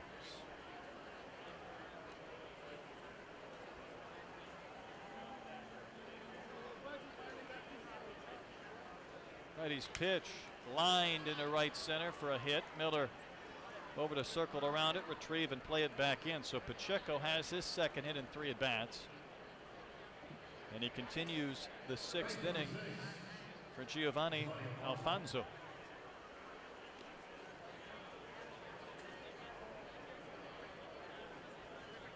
Alfonso went to Florida State and the University of Tampa. He was drafted by the Marlins in the 21st round, so a whole Florida connection. Sure, would have played for Mike Martin at Florida State, who maybe with another good year next year will be the winningest coach in college baseball, passing Augie Garrido, who you interviewed last year when Texas was here. It was a great interview. Yeah, he certainly is. Pitch is in for a ball. Martin's taken some heat because I think he's been in the NCAA tournament 38 straight years with Florida State, but he's never won a national title. No So kid. it's one of those, you know, it's a little bit like the Braves back in that run, right? I mean, every year they were in it, they just won it one time, where Martin is yet to win it. If the Braves had not won in '95, were they the Buffalo Bills of baseball? That ball hit high in the air to left. Back is Oliveira. He's shy of the track, and he'll make the catch to end the inning. It's an interesting point to debate. There's a hit, but a man left. We head to the bottom of the 6th. The Skeeters need to get the bats going. They're trailing the Ducks 3-0.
Skeeters trailing Long Island 3-0. As this game heads into the bottom of the 6th inning. Derek Miller, Josh Prince, and Kevin Aarons will bat against John Brownell, who has retired 10 straight Skeeters. Here we are in the 6th inning. Miller batting for just the 2nd time. Skeeters need to get the bats moving here quickly. You know, it was 3-0, but right now you're down to your last 4 at bats. But Getting back to the Bills-Braves debate, you think if they don't win in '95 that they're the Buffalo Bills of baseball? You know, the tough part with the Bills were, I mean, they were in the Super Bowl, right? They were good enough to get there. They weren't good enough to win a championship. The Braves had some early exits in the playoffs in that 14-year stretch. I always say nobody remembers the team that loses the Super Bowl or loses the World Series. Just remember the wins. The Braves got to the playoffs 15 straight years and only won it once. Miller took a curve for a strike to start the inning. And really, Maddox and Glavine, they didn't come up very big in those playoffs. That was one of the reasons. They were money during the regular season. Pitch is a fastball just outside. It was Glavine who won Game 6 in '95, right? Yep. 1-0. Yeah, he had been terrible in the playoffs, especially in the World Series up until that point. I believe it was Andy Pettit who beat Glavine 1-0 in a crucial game in '96. Maybe the most dominant performance I've seen by a pitcher, because there's a pop up in foul territory, maybe a playable ball. Sonko going over, and he'll reach and make the catch with a stride to spare in front of that short wall in foul territory. It was Pettit who was nursing that 1-0 lead in the playoffs or World Series. It was one of those games that, you know, if you relinquish that 1-0 lead, you're going to lose that game. And then Pettit got into trouble first and second, nobody out in the seventh, and somebody tried to bunt the ball, and he immediately grabbed it, and an eyelash. It was bang bang at third. He got the runner at third. The very next pitch, ball hit back to him, turns it into a double play, a 1-6-3, and he was just dominant both defensively and on the mound. Prince swings and fouls on the right down at the plate that spins away for strike one. Pettit, a Texas native from Deer Park, playing for the Astros afterwards, and then returned to the Yankees when everybody thought he was through. He retired for a year. He's one of those guys, you look at his numbers, in a very good career. Some would say maybe a little bit shy of Hall of Fame caliber, but then you add in the postseason wins, if you could, and those numbers jump up quite a bit. That's the thing, you know, with pitchers and hitters, like if you don't get to 3,000, you don't get to 300, it's not always about, you know, the say-all, be-all with numbers, because you can make a pretty good argument for Pettit. I mean, he's got 5 rings. He went to 6 World Series. Right. Curve in for a strike to Prince, 1-2. I think he's got close to 15 postseason wins, something along those 19, lines. the most of all times. I'll give you his numbers. I'm going to say it's around 250 wins as Prince takes one up and in, 2 balls, 2 strikes. Yeah, it's not about counting right. I thought he got postseason. to 260, but it might not have. 256 and 153. I mean, that's pretty amazing right there. Pretty good ratio. Again, over 100 wins, over 500.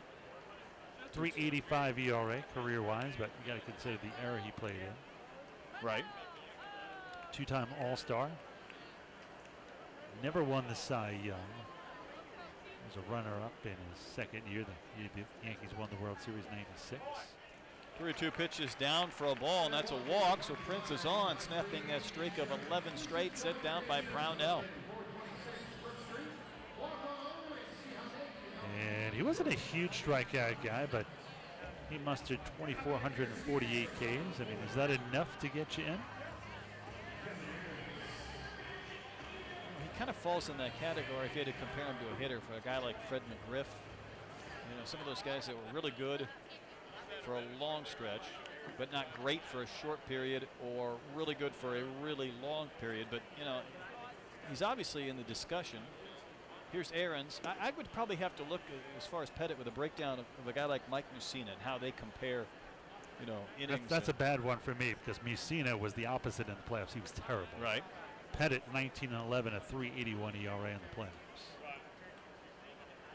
1-0 to Aarons. Boy, that didn't miss by much. A little bit up and in, 2-0. Skeeters trailing 3-0. We're in the bottom of the 6th.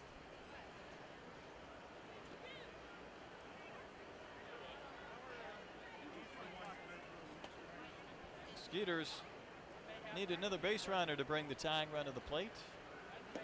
That one rolls in for a strike, so Brownell needed a strike on the 2-0 pitch and got one. 2-1. More than likely, Blevins is done for Sugarland Tribe. He's almost thrown a complete game in the bullpen.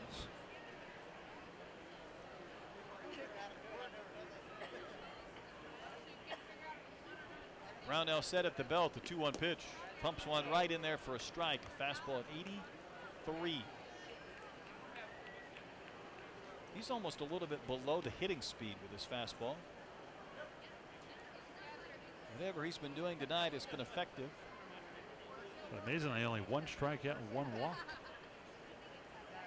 Next pitch is a curve, a soft tapper over the head of Brownell, charging his Lions. One play, that's first. He will throw out Aarons for the second out of the inning as Prince moves into scoring position. Skeeters haven't had a runner to third base in this game. They have a man in scoring position for Travis Scott. And the only other runners to reach second was the first batter of the game, Josh Prince, who was stranded at second, and Oliver with a 2-out double in the second. That's been it. Now with a runner at second base, it's been so rare. Pacheco's going to come out and have a visit with John Brownell. Plate umpire Reggie Liggins was telling Lyons, hey, dude, you can't come. And then all of a sudden Lyons said, what? And they let him come in and join in the conversation if they're changing the signs here with the runner in scoring position. Travis Scott is 0 for 2, will step in.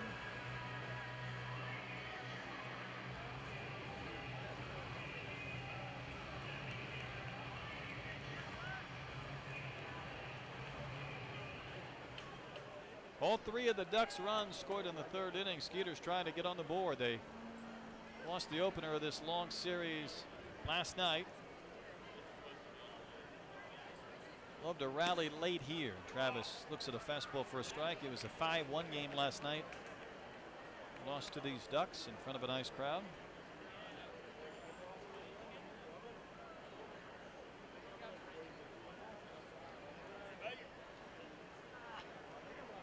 Lyons is closer to second base from his shortstop position than Josh Prince. The pitch to Travis is inside for a ball. Had Brownell spun around, they would have had Prince easily. They would have. Lyons made a break for it just as Brownell came to the plate with the pitch.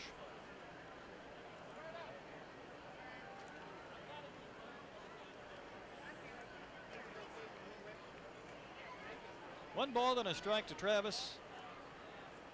First baseman batting third in the lineup tonight. He gets a curve and he lifts one in the air to right center.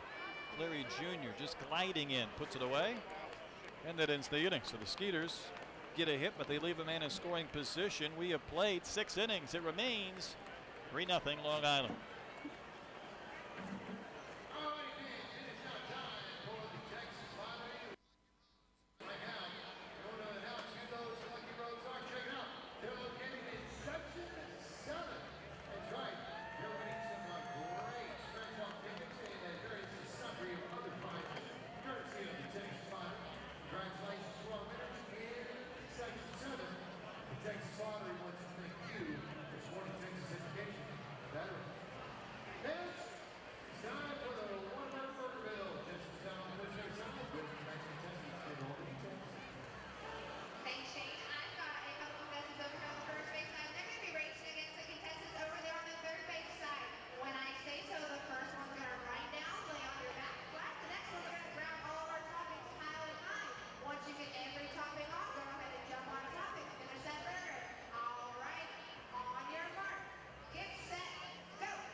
We played 6 innings here at Constellation Field. Ducks leading the Skeeters 3-0.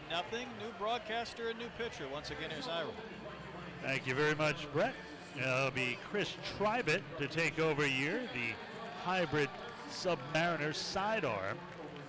Of course, he is 30 years old, the Collinsville, Oklahoma native, number 31, 5'11", 185. This is his third stint with the Skeeters, 5 years as a pro, all in independent baseball. Take a look at Chris's numbers here. Tribett, his numbers look like this. Let's see here. No record, a 2.81 ERA. This will be his 13th appearance, 16 innings. He has allowed 18 hits. He has walked just 6 and struck out 14. I think the most impressive part, you know, he talked about Brownell does not throw hard. Neither does Tribett. Of course, he relies on, you know, kind of deceiving with that sidearm Submariner kind of combination. But 14 Ks in 16 innings for a guy who throws about 83 is really pretty impressive, actually. Especially, I think a lot of hitters will put balls in play, maybe soft contact, something he tries to generate. First pitcher, a strike on the inside corner. Almost right on the money, that first pitch, 82 miles an hour. To Cleary Jr., Dan Lyons, and then Daylan Lantini, 8-9 in 1. This one skied into left field. Hector Oliveira will bring it down for out number 1. So 1 out, none on. In steps Dan Lyons, who has walked and scored, and fouled out to left field. Lyons comes in at 244 with a home run in 9 RBIs. Tribett, a teammate of Skeeters catcher Jeff Allen. Both were in the Pecos League, and both were coached by Ozzie Guillen, who coincidentally holds the single season Atlantic League home run record at 49. First pitch misses here for a ball. 1 ball and no strikes to count to Tribett. You mean Canseco? Yep, Ozzie, not Jose. That's one outside. 2 balls and no strikes. Well, when you're in the Pecos League, you're playing for the love of the game.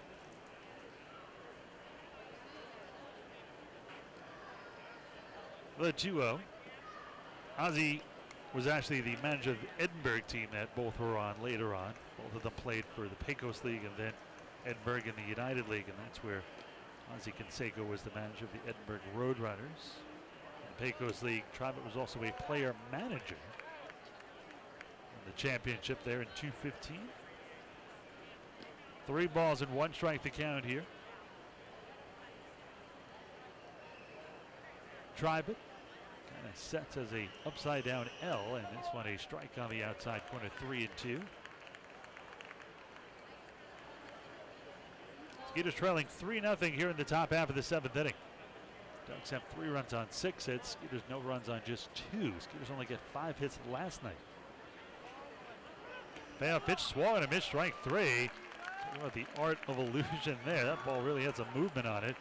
First strike out for Tribett.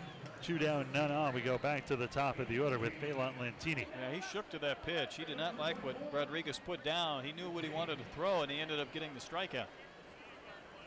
Lantini 1 for 3 officially. He has grounded out the third twice and sandwiched between a double and drove in a run. He also came around to score eventually. Skeeters trailing 3-0 here in the 7th.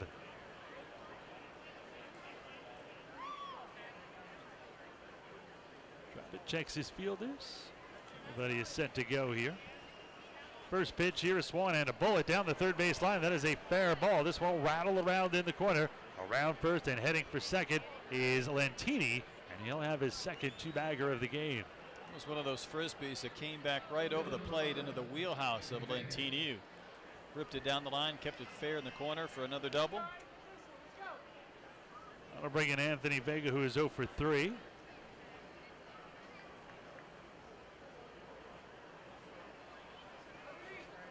Vega, 224, a home run in 10 RBIs.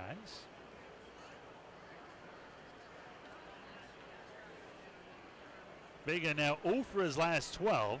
Former 30th round pick of the Orioles, as this one is off the mid of pounds and down the left side. Lantini will score easily going into second.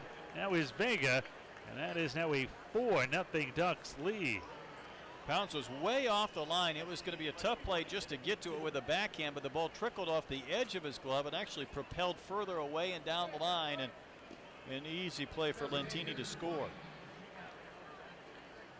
Now a 4-0 lead here for the Ducks as Lou Ford steps in. He also has a double here tonight. He is 1 for 3, 2 flyouts to center, and somewhere between that RBI double that drove in 2. I'm guessing they'll give Vega a double and an RBI on that one.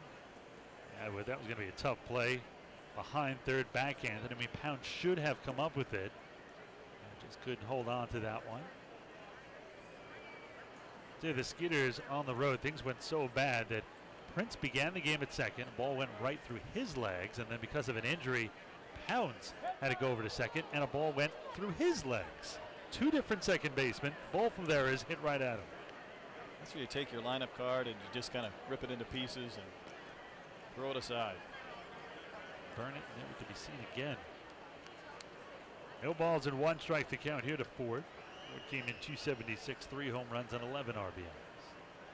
The 0-1, this one chopped towards short. This should do it. Backhanded by Aarons. Takes his time, throws it to first, and that'll do it. And after 2 are out, back-to-back doubles produce another run, and it is 4. Ladies and gentlemen, at this time, we're asking you to turn your attention to the first base side of the field for a very special presentation of God Bless America. It is sung this evening by Miss Erin Rogan. God bless America, land that we love. Stand beside her and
runs, 19 RBIs.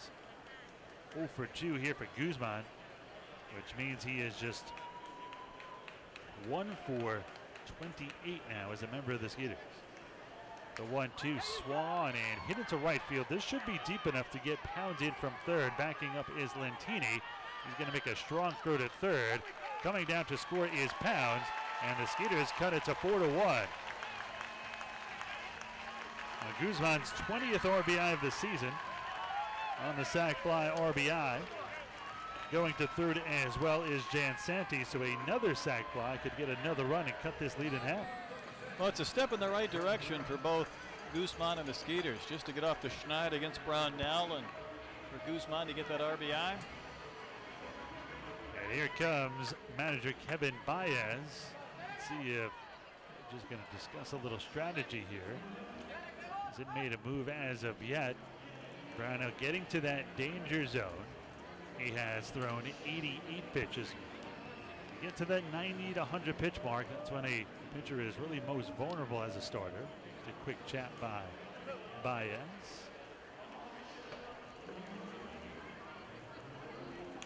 Oliveira will have a chance here, and I think the discussion was defensive strategy. It looks like the Ducks will bring the infield in here. Well, I can't imagine why they do that. Now it looks like they'll retreat. You want out, so you don't care necessarily about that second run.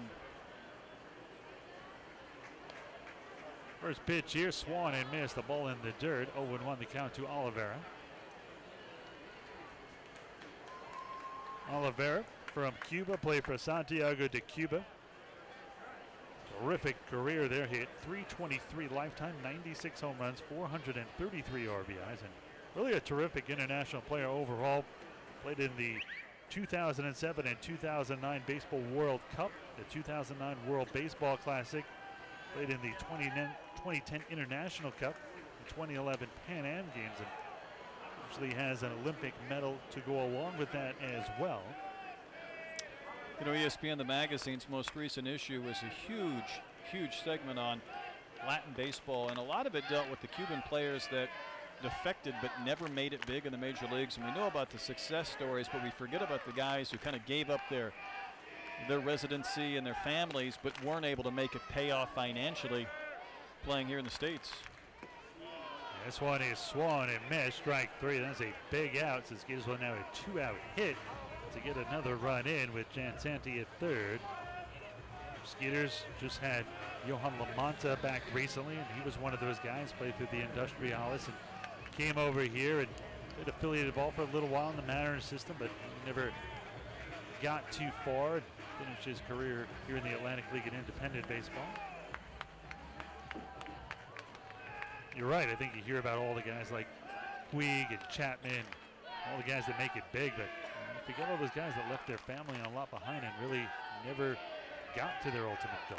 And some don't make it out of Haiti, and then it becomes a case where maybe you defect, you work out, you don't play for a year and a half, your skills erode a bit, and that age starts to creep up, and it's no longer an automatic sign for a lot of organizations.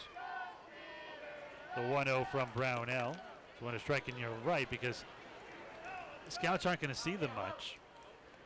So you have to establish a career in Cuba, so at least they have something to look at, because you're not going to get out young generally. And if you have some kind of resume to look at, they're not going to take a peek at you.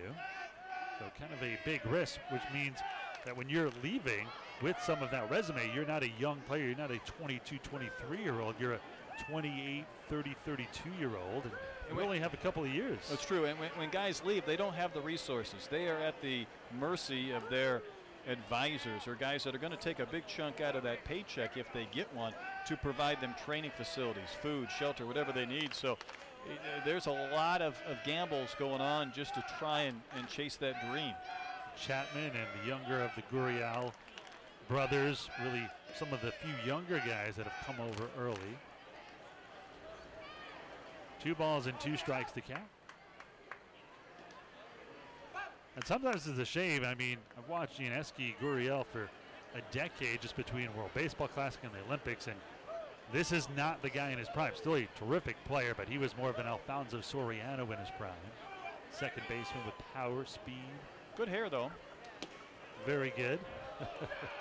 This one on the inside corner, strike 3, and Rodriguez does not like it at all, and he's going to give home plate umpire Reggie Liggins a few words before he leaves. He's got to be careful. He's got to go catch and get some calls for his team, but that'll do it. Skeeters do get a run here, and through 7 innings of play, the Skeeters cut it to 3. They're down 4-1.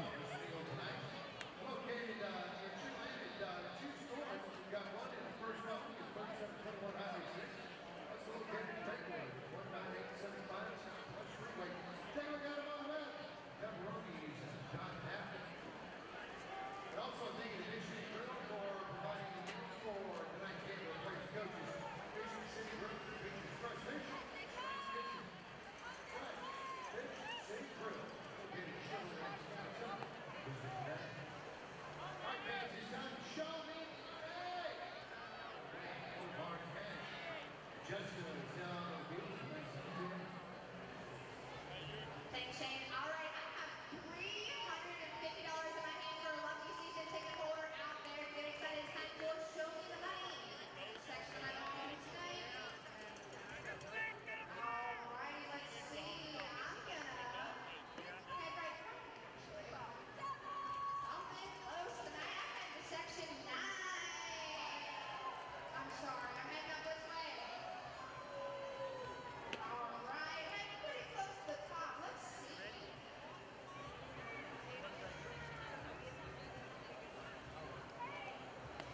I'm looking for road D back here. Let's see. There's seat 1. There's nobody in this seat. Do you guys have a ticket for this seat? Nobody? Nobody? I mean, $400 tomorrow night. Back up to Skeeters bring on a left-hander, Scott Main, out of the bullpen, making his 10th appearance. 0-1, a 4.70 earned run average. Just 7 2/3 innings of work, but the league hitting at a 185 clip against him. Well, the southpaw will take over here. Maine, number 32, is 32 years old. 6'3", 225 pounds. The Florida native from Palm Beach. Last year pitched for the Blue Crabs, a former big leaguer, 10 years as a pro. He has spent time in the big leagues with the Cubs in 2010 and 2011 and part of 2012, and then finished the season with the Indians that same year. Last year pitched for the Blue Crabs here in the Atlantic League, went 1-3 with a 3.52 ERA in 50 appearances, all in relief. Skeeters are trailing 4-1. They got 1 run back. Maine will have a pitch to the meat of the order, the left-hander hitting Angelo Sanka, which is one of the reasons he's in as a southpaw, then Elmer Reyes and Jordan Pacheco. Sanko, the cleanup hitter, 0 for 3. He has grounded out to second, lined out to right, and struck out. Came into today's action 294, 14 home runs, and 36 RBIs. First pitch here by the Skeeters lefty, a jam shot off the fist. Goes to third. The toss across in plenty of time by Pounds, and 1 pitch, 1 out here for Maine. Good start. That bat can be retired for the rest of the evening and beyond. That sounded like it broke. We'll look quickly around the Atlantic League. It is the York Revolution beating the Barnstormers 5-3. That's in the bottom of the 7th, but no lead safe in York. Bridgeport leading 3-2 over the Blue Crabs, who are closing in on the first half playoff spot. New Britain trailing the Somerset Patriots 8-3. Right here, the Skeeters are trailing 4-1 here to the Ducks. Another broken bat, and that one's going to go into left field for a base hit. The bat went to third. The ball went into left field, and man, I don't know if I've ever seen the ball and bat go in the same direction at that distance. Pounds was lucky. He took off in pursuit of a line drive that he was not going to catch, but the bat was coming after the spot he started at. So 1 on and 1 out now here for Jordan Pacheco. Reggie Liggins, our plate umpire, has to grab the handle, which was 10 or 15 feet up the first base line, and the bat boy will now have both parts of that broken bat from Reyes. The 2 straight broken bats, which means Maine's doing something right. I think that was the amazing part of Mariano Rivera, that great cutter. Every single appearance, he broke at least 1 bat, sometimes 2. They're trailing 4-1 here as Jordan Pacheco steps in. First pitch off the fist, and he's really bearing it on the fists of all these hitters.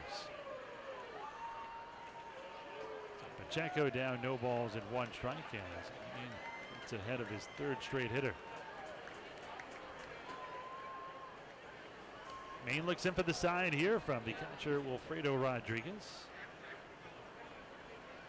The 0-1 is down low. No, called a late strike. No balls and 2 strikes to count.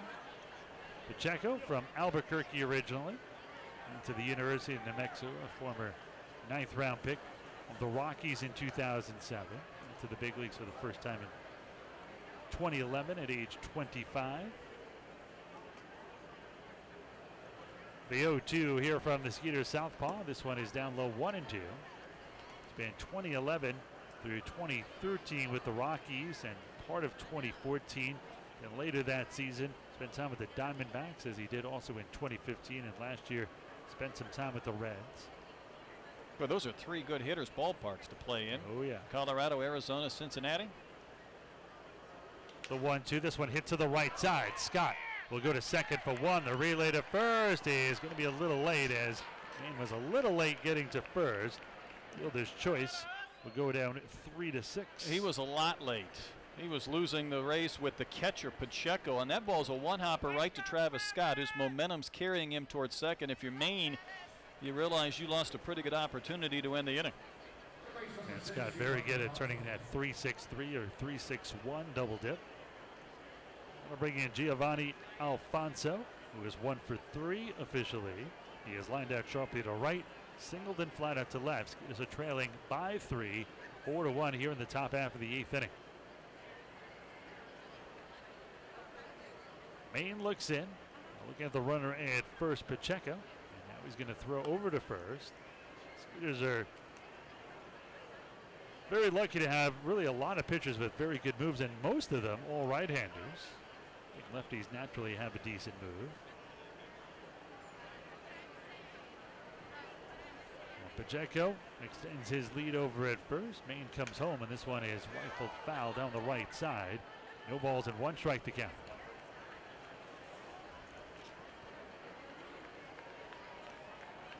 Pacheco goes. Would you send Pacheco here with 2 outs, down 0-1? No. Care to give me a valid reason? Well, he's a catcher. How about that? He's got a pretty good lead for a catcher. This one way inside. Great movement on that pitch by Maine. Let's put it this way. If the ball goes to the backstop, I would say he's free if he would choose to try and advance. Naysayer. 1 ball and 1 strike. The Skeeters catchers have pretty good speed. James Skelton, who plays for New Britain, actually not your prototypical catcher. He's a very good speed and steals a decent amount of bases. This one is fouled off to the right side. 1 ball and 2 strikes to count. 2 outs, 1 on. Skeeters trailing 4-1 here in the top half of the 8th. Game 3, the Skeeters will send out their right-hander, former big leaguer Brett Marshall, who spent time with the Yankees, 5-3, a 5.11 ERA against Matt Larkins, who was 2-6 with a 5.12 ERA. Larkins pitched against the Skeeters in the championship series, also spent some time in the Australian Baseball League. The 1-2. This one hit off the mitt of Maine, and that one is going to be stopped behind second by Kevin Aarons, but it's going to be an infield hit. I think that was the 3rd crack bat of the inning, and yet it rolled up the middle, over the mound, past the bag, past Aarons and Prince, and nothing but net. Infield base hit out of all that. So 2 on, 2 out. We'll bring in Delta Cleary Jr., the switch hitter, will turn around and bat from the right side against Skeeters southpaw Scott Maine. So Pacheco down at second, Giovanni Alfonso at first. 2 down, Skeeters trailing 4-1, and now with the runner down at second, Wilfredo Rodriguez will come to the mound to speak to Scott Maine, as does Reggie Liggins, to make sure that there is nothing but signs being discussed, and that must have been the quickest conversation about signs in baseball history. Really got out there, came right back. Well, Delta Cleary Jr. has singled, popped out to short, flat out to left. He's 1 for 3. He has scored a run. Maine, a double take to second, will come home, and this one is a fastball that misses inside. 1 ball and no strikes to count. That went 94 on the radar gun. 4 runs on 10 hits, here for the Ducks. 1 run on 3 hits for the Skeeters. Sugar Land has committed 1 error. The Ducks have not. They set up inside here on Cleary Jr. This one is belted high and deep in the air to left field. In the corner, it is hooking, foul. Get into the stands. 1 ball and 1 strike to count. The wind has come to a stop again. The flag's in right center field limp. This cannot afford another run. They're already down 3. They have 2 more at bats left. Let's see if Maine can get out of this with 2 down.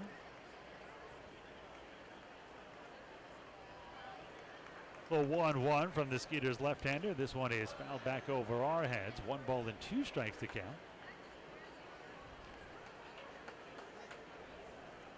Still pretty humid here, although it is now 8:15. This is the time of the night that we've seen outfielders lose balls up in the kind of the dusk and the twilight, and with that extra cloud cover today, there's nothing guaranteed about a high easy fly ball. The 1-2. Swollen and nubbed back towards the mound. It's going to be Maine who calls off Rodriguez, spins, throws, fires, and he got him. Nice play by the Skeeters pitcher. 1-3 on the putout, and that'll do it. No runs, 2 hits, no errors, 2 men left on base. Middle of the 8th. Skeeters are down 4-1. Back in a moment.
I want to remind you that the All-Star game is coming up. Join the Skeeters All-Stars in Somerset at TD Bank Ballpark on Wednesday, July 12th, where the Atlantic League will join together for the playing of the league's 20th Midsummer Classic. Well, here in the bottom of the 8th, the Skeeters are down 3-4-1. Sugar Land will send up 9-1-2. Eric Miller then back to the top of the order with Josh Prince and Kevin Aarons. Miller 0 for 2. He is grounded back to the pitcher and fouled out last time up. Brownell in his 8th inning of work. First pitch is a bullet right back over the head of second baseman Elmer Reyes. It's going to be a leadoff single here for the Skeeters. Just their 4th hit of the night. I thought Reyes was going to catch that. Within inches of spearing that one. That would have been the way the game's going for the Skeeters. And I mentioned when this game started, Brownell, who I call Mr. 120 pitch, although he had not really come that close this year, he is about to go over the century mark in this inning. He's just 3 pitches short of throwing 100. So you wonder if he has a relatively quick inning or minimal pitches, if he will have a chance to complete it. There's been activity off and on in their bullpen, so I would think if he gets through this inning, that might be it.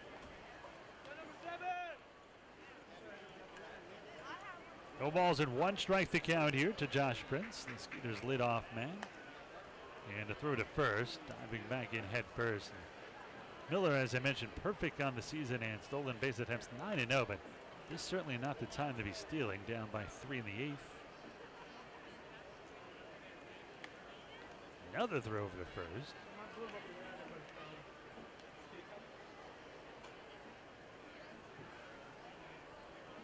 Now Prince will step back in here.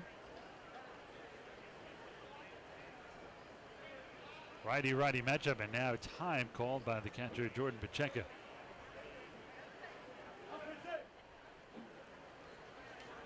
See if Brownell has any complete games this season. He has a few every year. Nope, he does not. The 0-1. Miller might get caught in between. The throw down to first, just gets back. Miller went way too off the right side of the first base bag. 1 ball and 1 strike to count. I'm not sure if he just got a late break and decided to slam his feet down in return, but had that throw but on the money from Pacheco. It may have been out. The 1-1 the count coming here to Prince. Well, set up outside. Brownell pauses. Now comes home and time called. That was on Josh Prince. Brownell brought his arm back but did not follow through. Prince steps back in.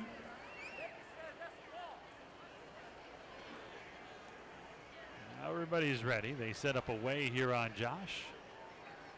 The 1-1 from the right-hander squares to bunt here. Pulls it back for a ball. 2 balls and 1 strike here on Prince.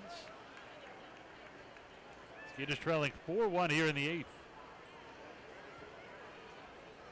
And now 100 pitches for Brownell. 60 for strikes, 40 for balls.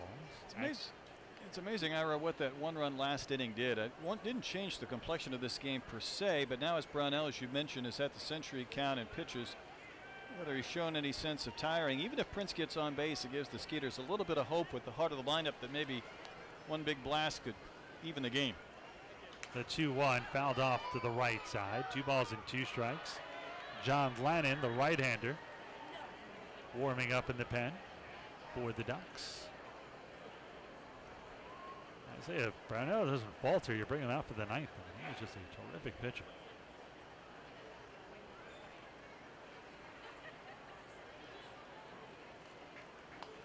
Prince, who went to the University of Texas and was a freshman All-American, then transferred to Tulane, where he once led the nation in stolen bases, and then eventually drafted in the 3rd round by the Brewers and made it to the big leagues with Milwaukee. The 2-2. Ball down low. That'll run the count full 3-2. Prince with that great eye. Something they should chart more, I think, in the big leagues. Guys who take the most pitches per at bat. Prince always good for 6, it seems. This is number 6 coming here. The 3-2. There goes Miller. Swung and missed. The throw down to second is in time. Bad time for a strike him out, throw him out, and there's 2 down. Tag was placed right on the helmet. The throw was so bad it turned out good because it was a spot where Reyes could just apply the tag quickly to the helmet.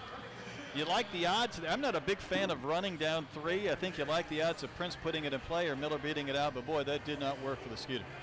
That is the first time this season that Derek Miller has been caught. He was 9 for 9 up until that point. And now, just like that, the Skeeters down to their final 4 outs, trailing 4-1 here in the 8th. We'll bring in Kevin Aarons.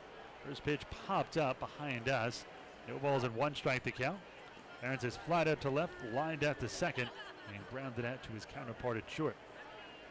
Game in hitting .275 with 5 home runs and 31 RBIs. Brownell winds and deals the 0-1. This one is served into right field. That will be a base hit. So now that caught stealing looms a bit larger. 5th hit of the night for the Skeeters. So 5 hits last night, 5 more tonight.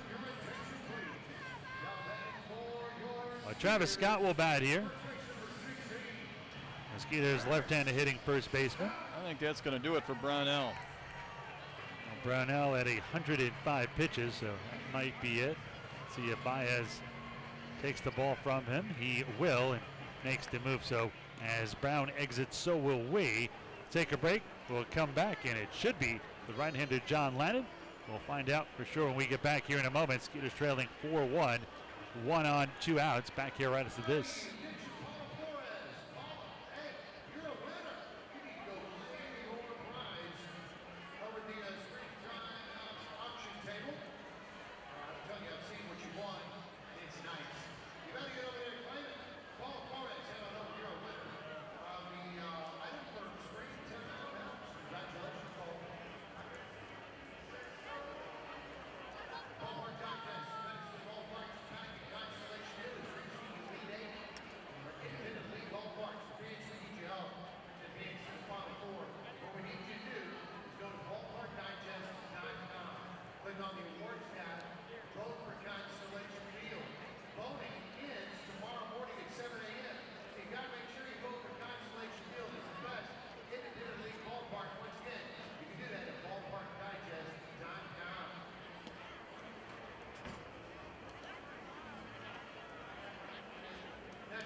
Earlier in this game, I said Jordan Pacheco, the catcher for the Ducks, might have the most big league years of anybody in this contest. I was wrong. He had 6, but John Lannon has 8, and Lannon, the left-hander, on to pitch here in this 8th inning.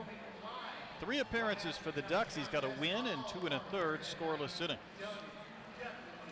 He will take over here for Brownell. And before we get to more on Lannon, let's take a look at the final numbers on Brownell. Not complete with the runner at first, still his responsibility, but 105 pitches for the right-hander, 7 2/3, 5 hits, 1 run. It was earned, 2 walks, 4 Ks, and in line for the win. And another terrific start by Brownell.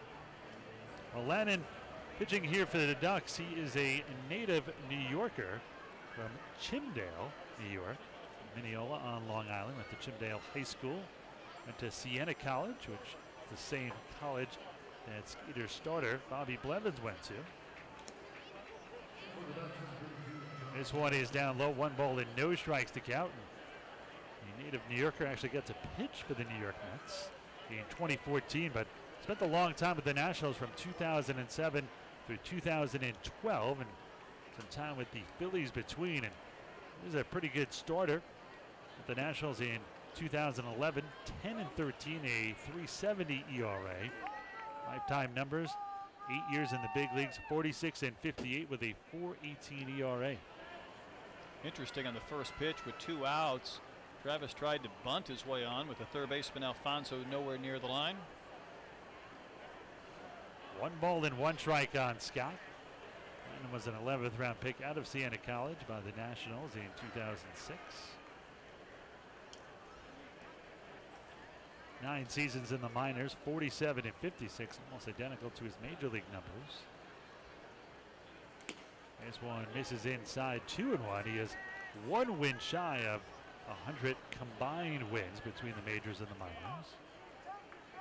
He's a difficult task coming out of that bullpen for a left-hander. He closes off that stance, positions himself a bit towards that runner at first base, kind of hides the ball behind his back, and he's a slinger. This one slung in sidearm, like a slider. 2 balls and 2 strikes as Scott fouls that one on. Skeeters trailing 4-1 here in the bottom of the 8th. Should Scott make out here, Skeeters will have the meat of the order in the 9th, so all is not lost. I'd throw that slider again. I'd try and get one that has that break running away or outside and see if Scott might chase. Lynan looks at first, comes home. This one low and away. That'll run the count full 3-2. So Aaron's will take off here with 2 down.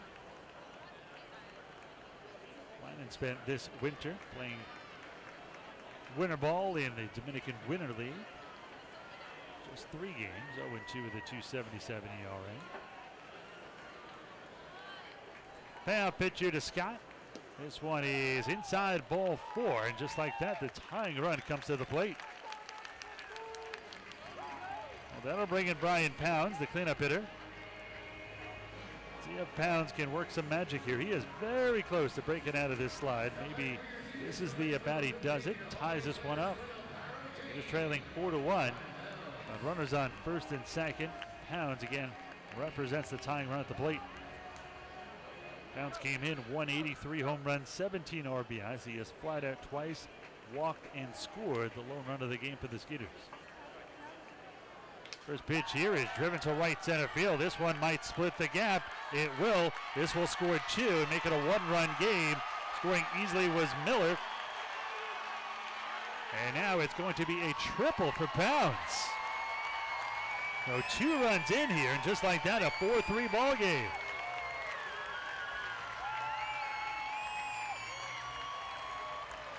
Pounds gets RBIs number 18 and 19. How big is that strike him out, throw him out double play now? That's huge. Would have tied the game. And here comes Kevin Baez, and he'll be making another move to his bullpen here. We'll see if he does. Yes, he will. Well, Lanning just got a little too cute with the Travis Scott sequence, ended up losing him, and the right-hander Pounds made him pay. So we will duck out, no pun intended, find out who the new Long Island pitcher is when we return in the moment. Skeeters down just 1 now, 4-3.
Big right-hander Henry Hirsch summoned from the Ducks bullpen to make his 5th appearance. He's picked up a loss of 4.15 ERA. That's 6 runs in 13 innings of work. He's also walked the 11, so that's a big number. Hirsch just 24 years old. Hirsch, number 48, 6'3", 185, another New York native from Hartsdale, New York.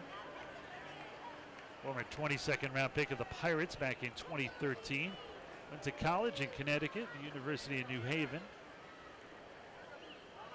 Last year split time in the Pirates organization at Bradenton in the Florida State League and in the Eastern League at AA with Altoona.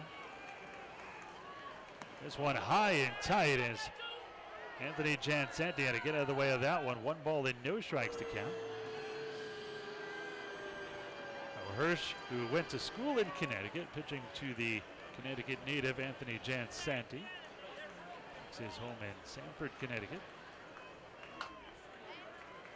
Hirsch originally born, however, in Colorado Springs. He went to high school in New York.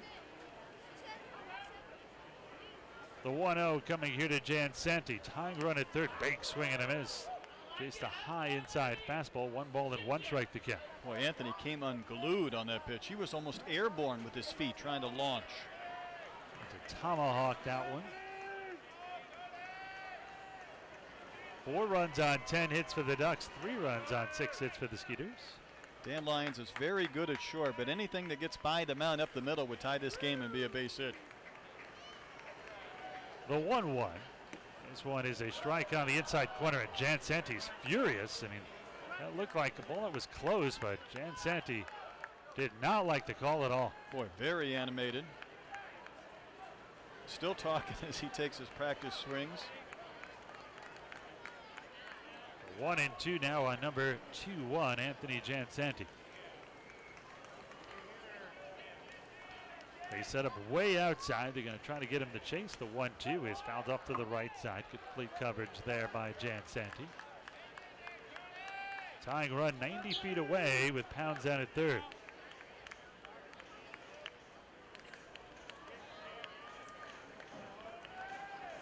They still have 4 outs to work with here. Trying to avoid their 5th straight loss. They set up away again. The 1-2 is just a little bit inside the entire infield. Move towards the Ducks dugout. Call the ball. Now probably a give back pitch right there. That was a better pitch than the one that was called a strike. Now maybe Jansanti feels he's even.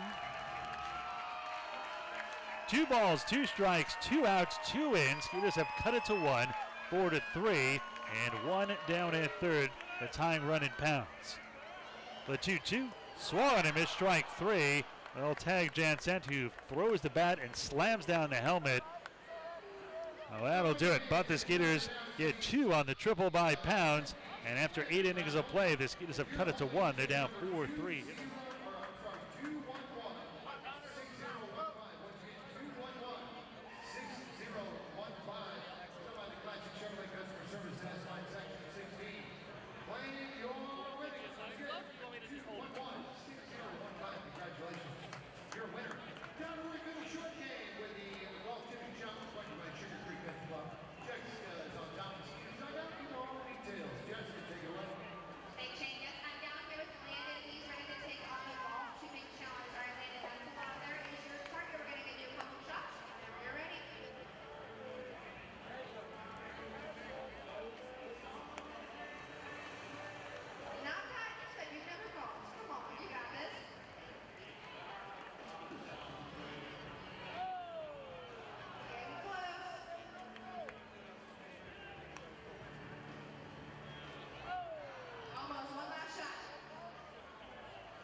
Well, the Skeeters have gone to the bullpen. This is a 1-run game now as we go to the 9th. At one point it was 4-0 Ducks, now 4-3. And Julio DePaula comes out of the bullpen for his 12th appearance. 0-1, he has to save, a 4.66 ERA. He's given up 5 runs in 9 2/3 innings of work. So DePaula will take over here. A former big leaguer is 34 years old, number 39, 6'1", 210 from Santo Domingo. Came over after spending the last few years with York. DePaula, 14-year pro. And he will pitch to 9, 1-2 here in the top of the 9th. Skeeters trailing 4-3. Dan Lyons, Lentini, and Vega. And the Skeeters have to put a goose egg up here, Brad. The way things have gone, if you even allow 1 run, all that momentum goes away and you start thinking, oh, here we go again. Right now the momentum on their side after cutting it to 1. First pitch here is hit to the left side, backhanded by Aarons. Long, strong, and high and over the head of Travis Scott. And now that one is going to allow Lyons to go to second. And just like I said, here we go again. And that one skipped into the seats. We'll see if that's a hit and an error or an error all the way. But regardless, there's a man in scoring position on one pitch and nobody out. Personally scored a hit. Scored a hit. I don't see the error yet, but it has to be at least one with the being throw allowed to hit go a to seat. second. Right.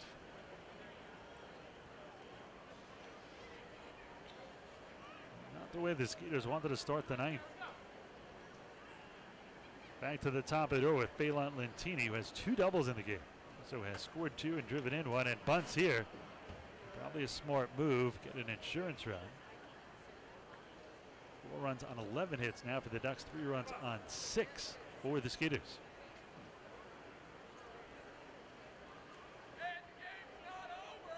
Lentini 208, a home run and 9 RBIs coming into tonight's action. On top of the 2 doubles, he's also grounded out the third twice. So a theme of pairs here for Lentini. He's going to square the bunt early here. The 0-1 by DePaula. This one left side of the mound. DePaula will fire it to first in time. 1-3 on the putout, so the sac bunt successful. Now a runner down at third with only 1 away. I think he was going to go to third base. That ball kind of rolled up his wrist, and once he finally secured it, he took the sure out. Now, if you're DePaula and Lentini already squared on the first one and fouled it off, and he gives it away as early as he did, is there a better way to pitch to Lentini? Well, it's interesting you bring that up because I was thinking the same thing. I didn't think the corners were in enough, considering that it looked like a no-doubt bunt situation. Well, in steps the left-hander hitting Vega. First pitch low and in near the feet of Vega. 1 ball and no strikes. Vega doubled himself and drove in a run last time up. He's also flied out, grounded out, and lined it. Officially do score that hit by Lyons, a hit and an error. I think that's the right call. This one way inside. 2 balls and no strikes. Infield in here for the Skeeters. They have to cut this run off. DePaula, the former big leaguer, spent a little bit of time with the Twins in his career in 2007.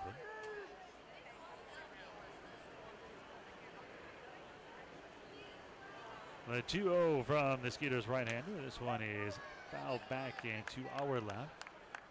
2 balls and 1 strike to count. He got to pitch in the Hubert A. Humphrey Dome. That must have been a difficult place to pitch. Better to pitch than to try and catch pop-ups. That's very true. Just ask Gary Yeah, Gaddy. he'd know. Lou Ford was actually on that team with DePaula. The 2-1. Check swing down low, 3-1.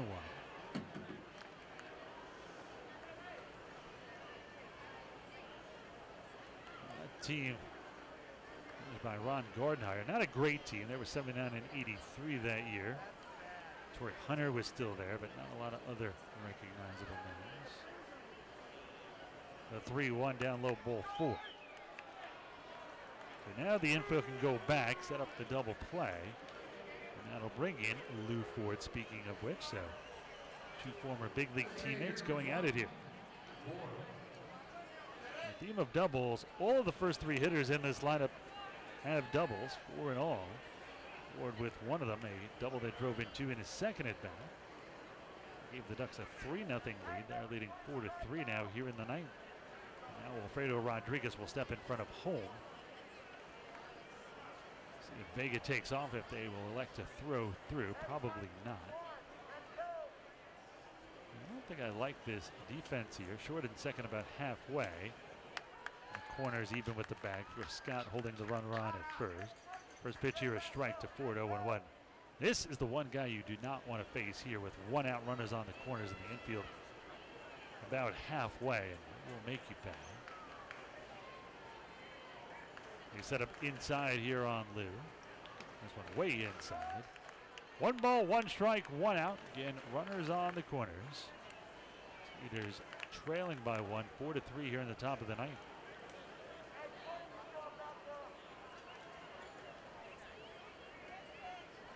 DePaula from the stretch. They'll set up away this time. And the 1-1. This one low and away, gets away from Rodriguez. Here comes Lyons. He's going to score easily, and now going all the way around to third is Vega. The throw it out in time, and it is 5-3 Ducks. I was so worried about a wild pitch in that Vegas sequence when DePaula was trying to get a little extra break to get some swings and misses, but it's the at-bat to Ford where one gets away, and not only does it score a run, but Vega goes all the way to third. So now a sac fly would actually get an insurance run here for the Ducks. And that's just the way it's been going here for the Skeeters. When you're in a slide like this, just everything that could go wrong does go wrong. This one is strike on the outside corner. 2-2 here to Ford. Mentioned DePaul and Ford spent time in the big leagues with the Twins together. Ford had a pretty good resume. Spent a number of years with the Twins. The 2-2 swung and drilled out to right center field. This one is going to split the gap and roll the wall. Scoring easily from third is Vega. Second double of the night for Ford. And now it is a 6-3 lead here for the Ducks.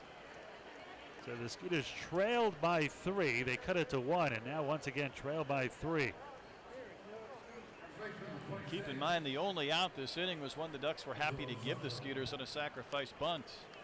Looks like Lou Ford's day is done. He'll leave for a pinch runner. Another day at the office for Lou with 3 RBIs and a couple of doubles. It is Zach Goldstein running.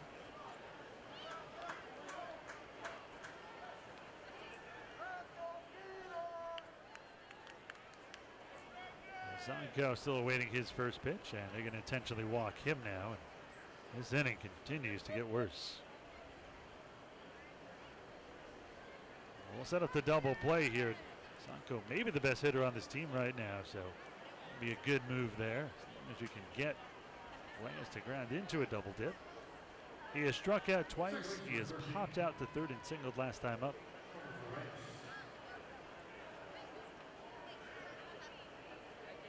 Every hitter in this lineup has at least one hit.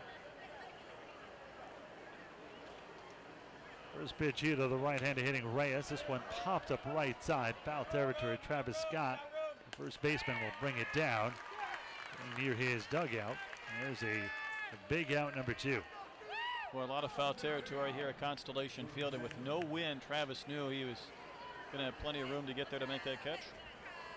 Out of the woods yet. Jordan Pacheco will step in. Here is 2 for 4. He has singled twice and grounded out twice. Pacheco came in 163 with a home run and 5 RBIs.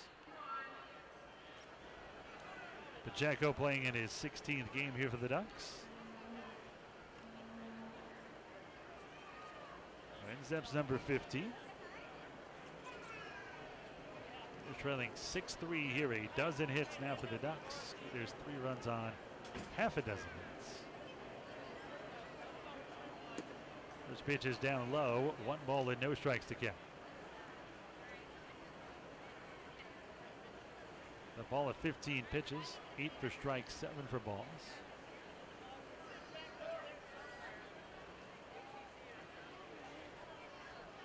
The ball is 1-0. This one is chopped foul. That one in and out of the Ducks dugout on the left side right here. On deck hitter Giovanni Alfonso.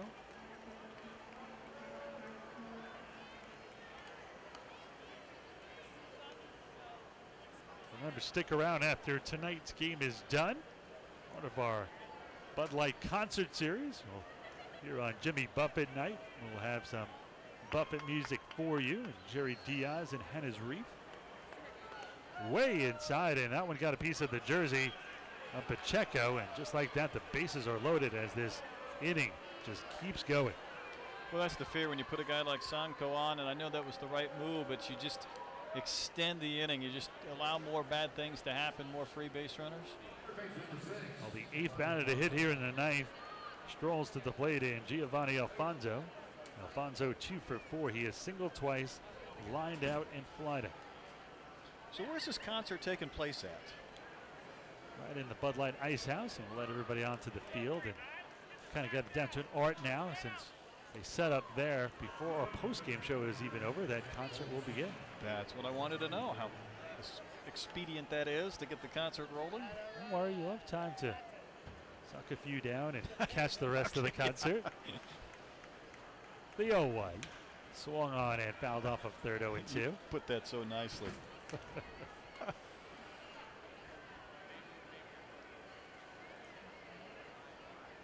No balls, 2 strikes, 2 outs, bases loaded. 2 more in here for the Ducks. Ford with an RBI double. Run scoring on a wild pitch.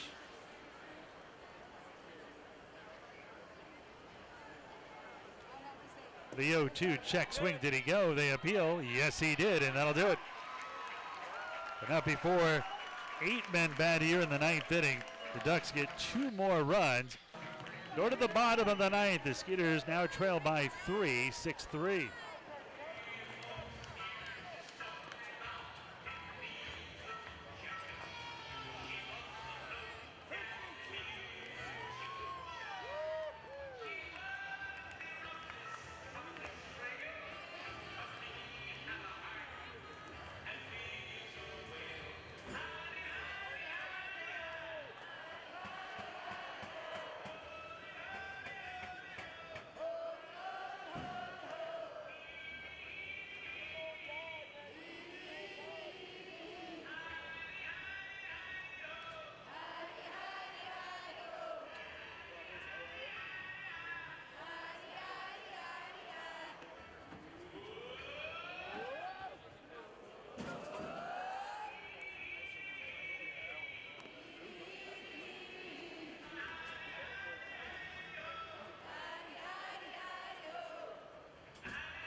Ducks lead is back to 3, and the Skeeters down to their final 3 outs in the last of the 9th inning.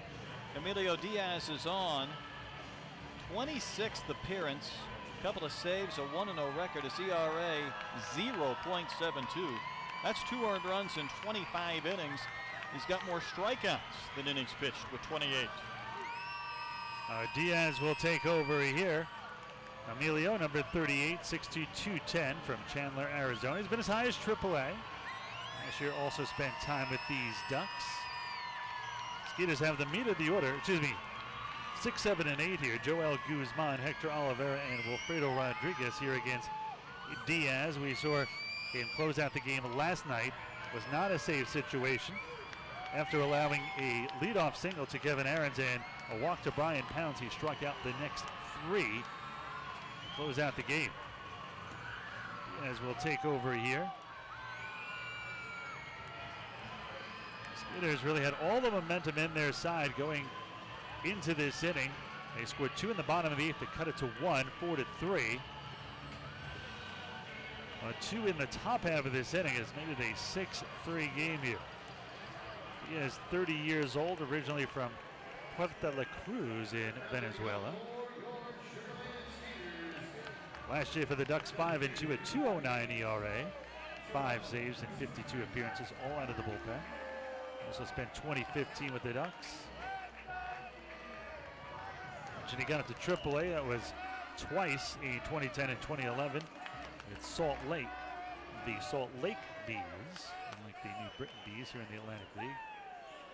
To that point, he had spent his entire career in the Angel system.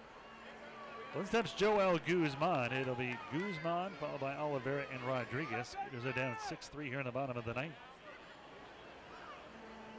First pitch here to Joel from Emilio Diaz. This one swung and missed way out in front of that one.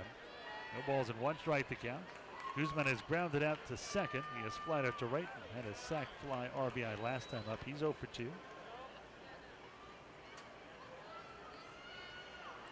Diaz 35 and 37 lifetime with a 4.56 ERA and 8 saves.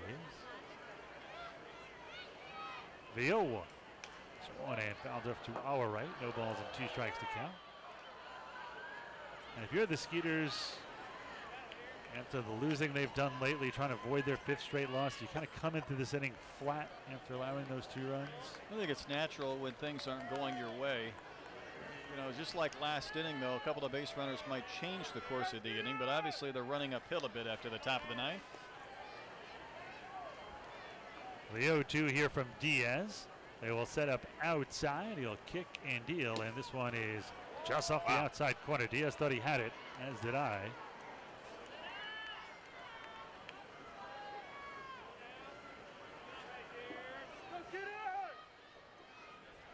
Diaz, pretty good velocity on that fastball. See what his next pitch is clocked out. If it's a fastball. They're going to set up outside again. The 1-2. Swung and missed strike 3. That was not the fastball. It had plenty of break on it. There's out number 1. Yeah, he came back with a slider, and it was a dandy. Disappeared into the dirt under the bat of a swinging Guzman. Over the last 2 nights, Diaz has now struck out 4 straight. They'll bring in Hector Olivera, who struck out his last time up. He's also flat out to right and doubled. He's 1 for 3. Diaz not a quick worker. Very efficient.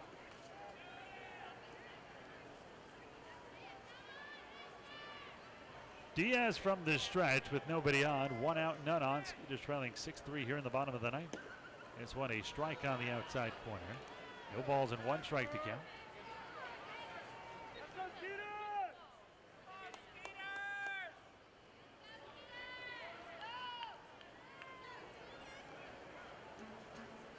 13th professional season for Diaz. This one is poked into right field. That one will fall in for a base hit. Nice piece of hitting by Olivera. Goes the other way. 1 more base runner needs to reach to bring the tying run to the plate. 1 out and 1 on for Wilfredo Rodriguez. Rodriguez tonight has not got the ball past the pitcher. He has grounded back to the pitcher's spot and struck out each of the last 2 times up. He's 0 for 3. Just trailing 6-3 here in the bottom of the 9th. And closing in on 3 hours old. This was for a game that clipped through 6 innings with not a lot of base runners. Nope.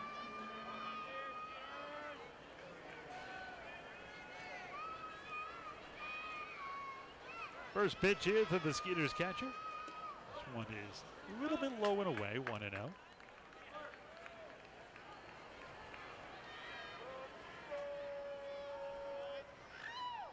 Skeeters now 3 runs on 7 hits, trailing 6-3 here, however.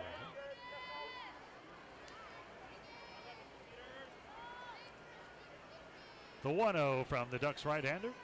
This one is low and away, backhanded on 1 knee by Pacheco. 2 balls and no strikes.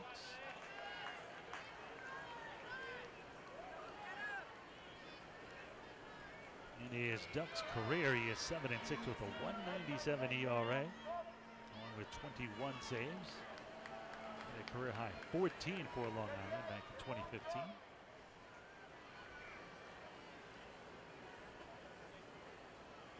The 2-0. This one is high, ball 3-0, and 1 pitch away from bringing the tying run to the plate in Derek Miller. Diaz played in Mexico in 2013. Here's an intimidating name, the Mexico City Red Devils. I like it. I'd like the merchandising rights to that team. Diablos Rojas. This one is low and away, ball 4, and the tying run will come to the plate here. Those last couple of pitches not even close, so he came out of this bullpen pumping some strikes early in the sequence, got the K to Guzman, and now it's going to require a mound visit. There's no activity going on whatsoever, so this is the manager rather than the pitching coach coming out just to take the temperature of Diaz and try and get him back on track. Miller, the tying run at the plate. He got a single last time up. Want to at least keep things going here. Josh Prince, Skeeters leadoff man after that. Remember, Prince changed his stance this year, trying to add a little bit more power, so if you can pass the baton to him, certainly have a chance. A quick chat by Ducks manager Kevin Baez, the Brooklyn native. Lance Sawatsky is going to pinch hit here for Derek Miller. So good job here by Garrigetti. He's going to go with the lefty versus the right-hander. Sawatsky came off the shelf after exactly a month off and played very well in New Britain. It's a perfect time for a left-handed hitter to bat here in Constellation Field. Those winds, which usually blow in straight in from right center field, the flag's limp. No wind here right now. When there's no wind, it's a legitimate hitter's park for a left-handed hitter. One way outside, 1-0. Garrigetti makes his chest move here, and a good one. See if it pays off.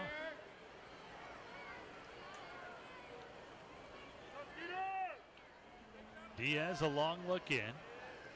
They'll set him outside here on Zawatsky. The 1-0. Swung and missed. Big rip by Zawatsky. Pulled his head off the ball. 1 ball, 1 strike, 1 out, 2 on. Skeeters trail by 3, 6-3 here in the bottom of the ninth. Ducks got 3 in the third. Both teams exchanged runs in the 7th. Both teams got a pair. Skeeters with a pair in the 8th. Ducks with a pair here in the 9th. Skeeters trailing 6-3. I'll set up away again here in the 1-1.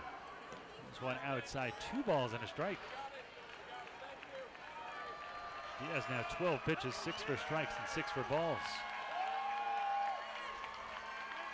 Another pitch here, he could dig himself very deep. Be a 3-1 count if he misses here. Good hitters count for Zawatsky, also 1 pitch away from loading the bases. How good does a walk-off grand slam send? The 2-1 to Lance Sawatsky. Swung in, foul back. This one will hit the top of the roof up here above the press box and come down on the field. 2 balls and 2 strikes on Zawatsky. It wasn't exactly a cement mixer, but it was a breaking ball that was left over the plate, and Sawatsky took a big hack at it and fouled it straight back. Which means as a hitter you were on that ball. Let's see if he can kind of barrel up here. 2 balls and 2 strikes on Zawatsky. 1 out, 2 on.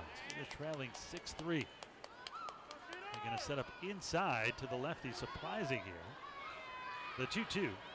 Swung and chop foul at the plate. Immediately Reggie Liggins says foul ball, and that one trickles towards the mound. So we'll do the 2-2 again at least once more. 6-12-0 for the Ducks.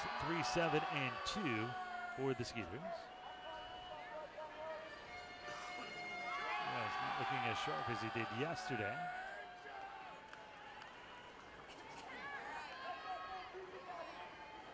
This is a save situation for Diaz.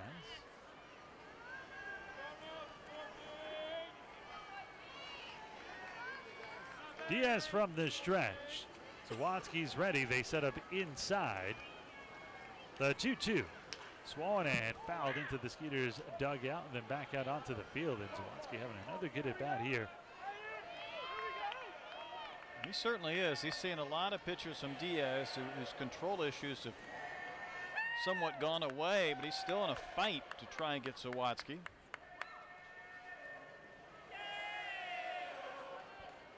Zawatsky back into the box, sporting his nifty Hawaiian shirt, which will be auctioned off here on Jimmy Buffett night. He has a really long look in here. Now he steps off and just does not look comfortable out there.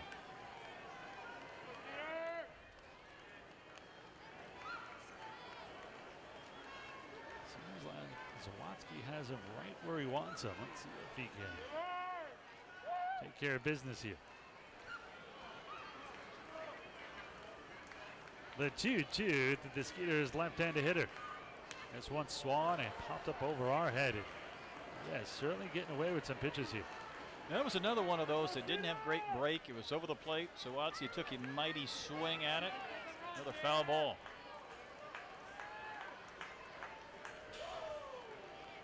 Diaz pitched against the Skeeters in the championship series Actually did not allow a run in 6 appearances in the playoffs last year.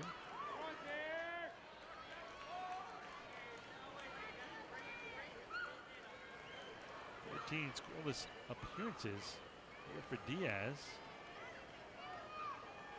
He's trying to change the 2-2. Swan, and this one is a diving stop and a throw to second. What a play by the second baseman Elmer Reyes, and now a throw to first as Zawatsky had trouble going down to first, and that's going to be the game. What looked like a base hit, and at worst a 4, Zawatsky never made it more than halfway to first base for the double play. A strange end to a strange game, and let's hope Zawatsky is okay. Spends a month on the DL. Well, that's going to do it here as the Skeeters lose 6-3 and suffer their 5th straight loss. 6 runs.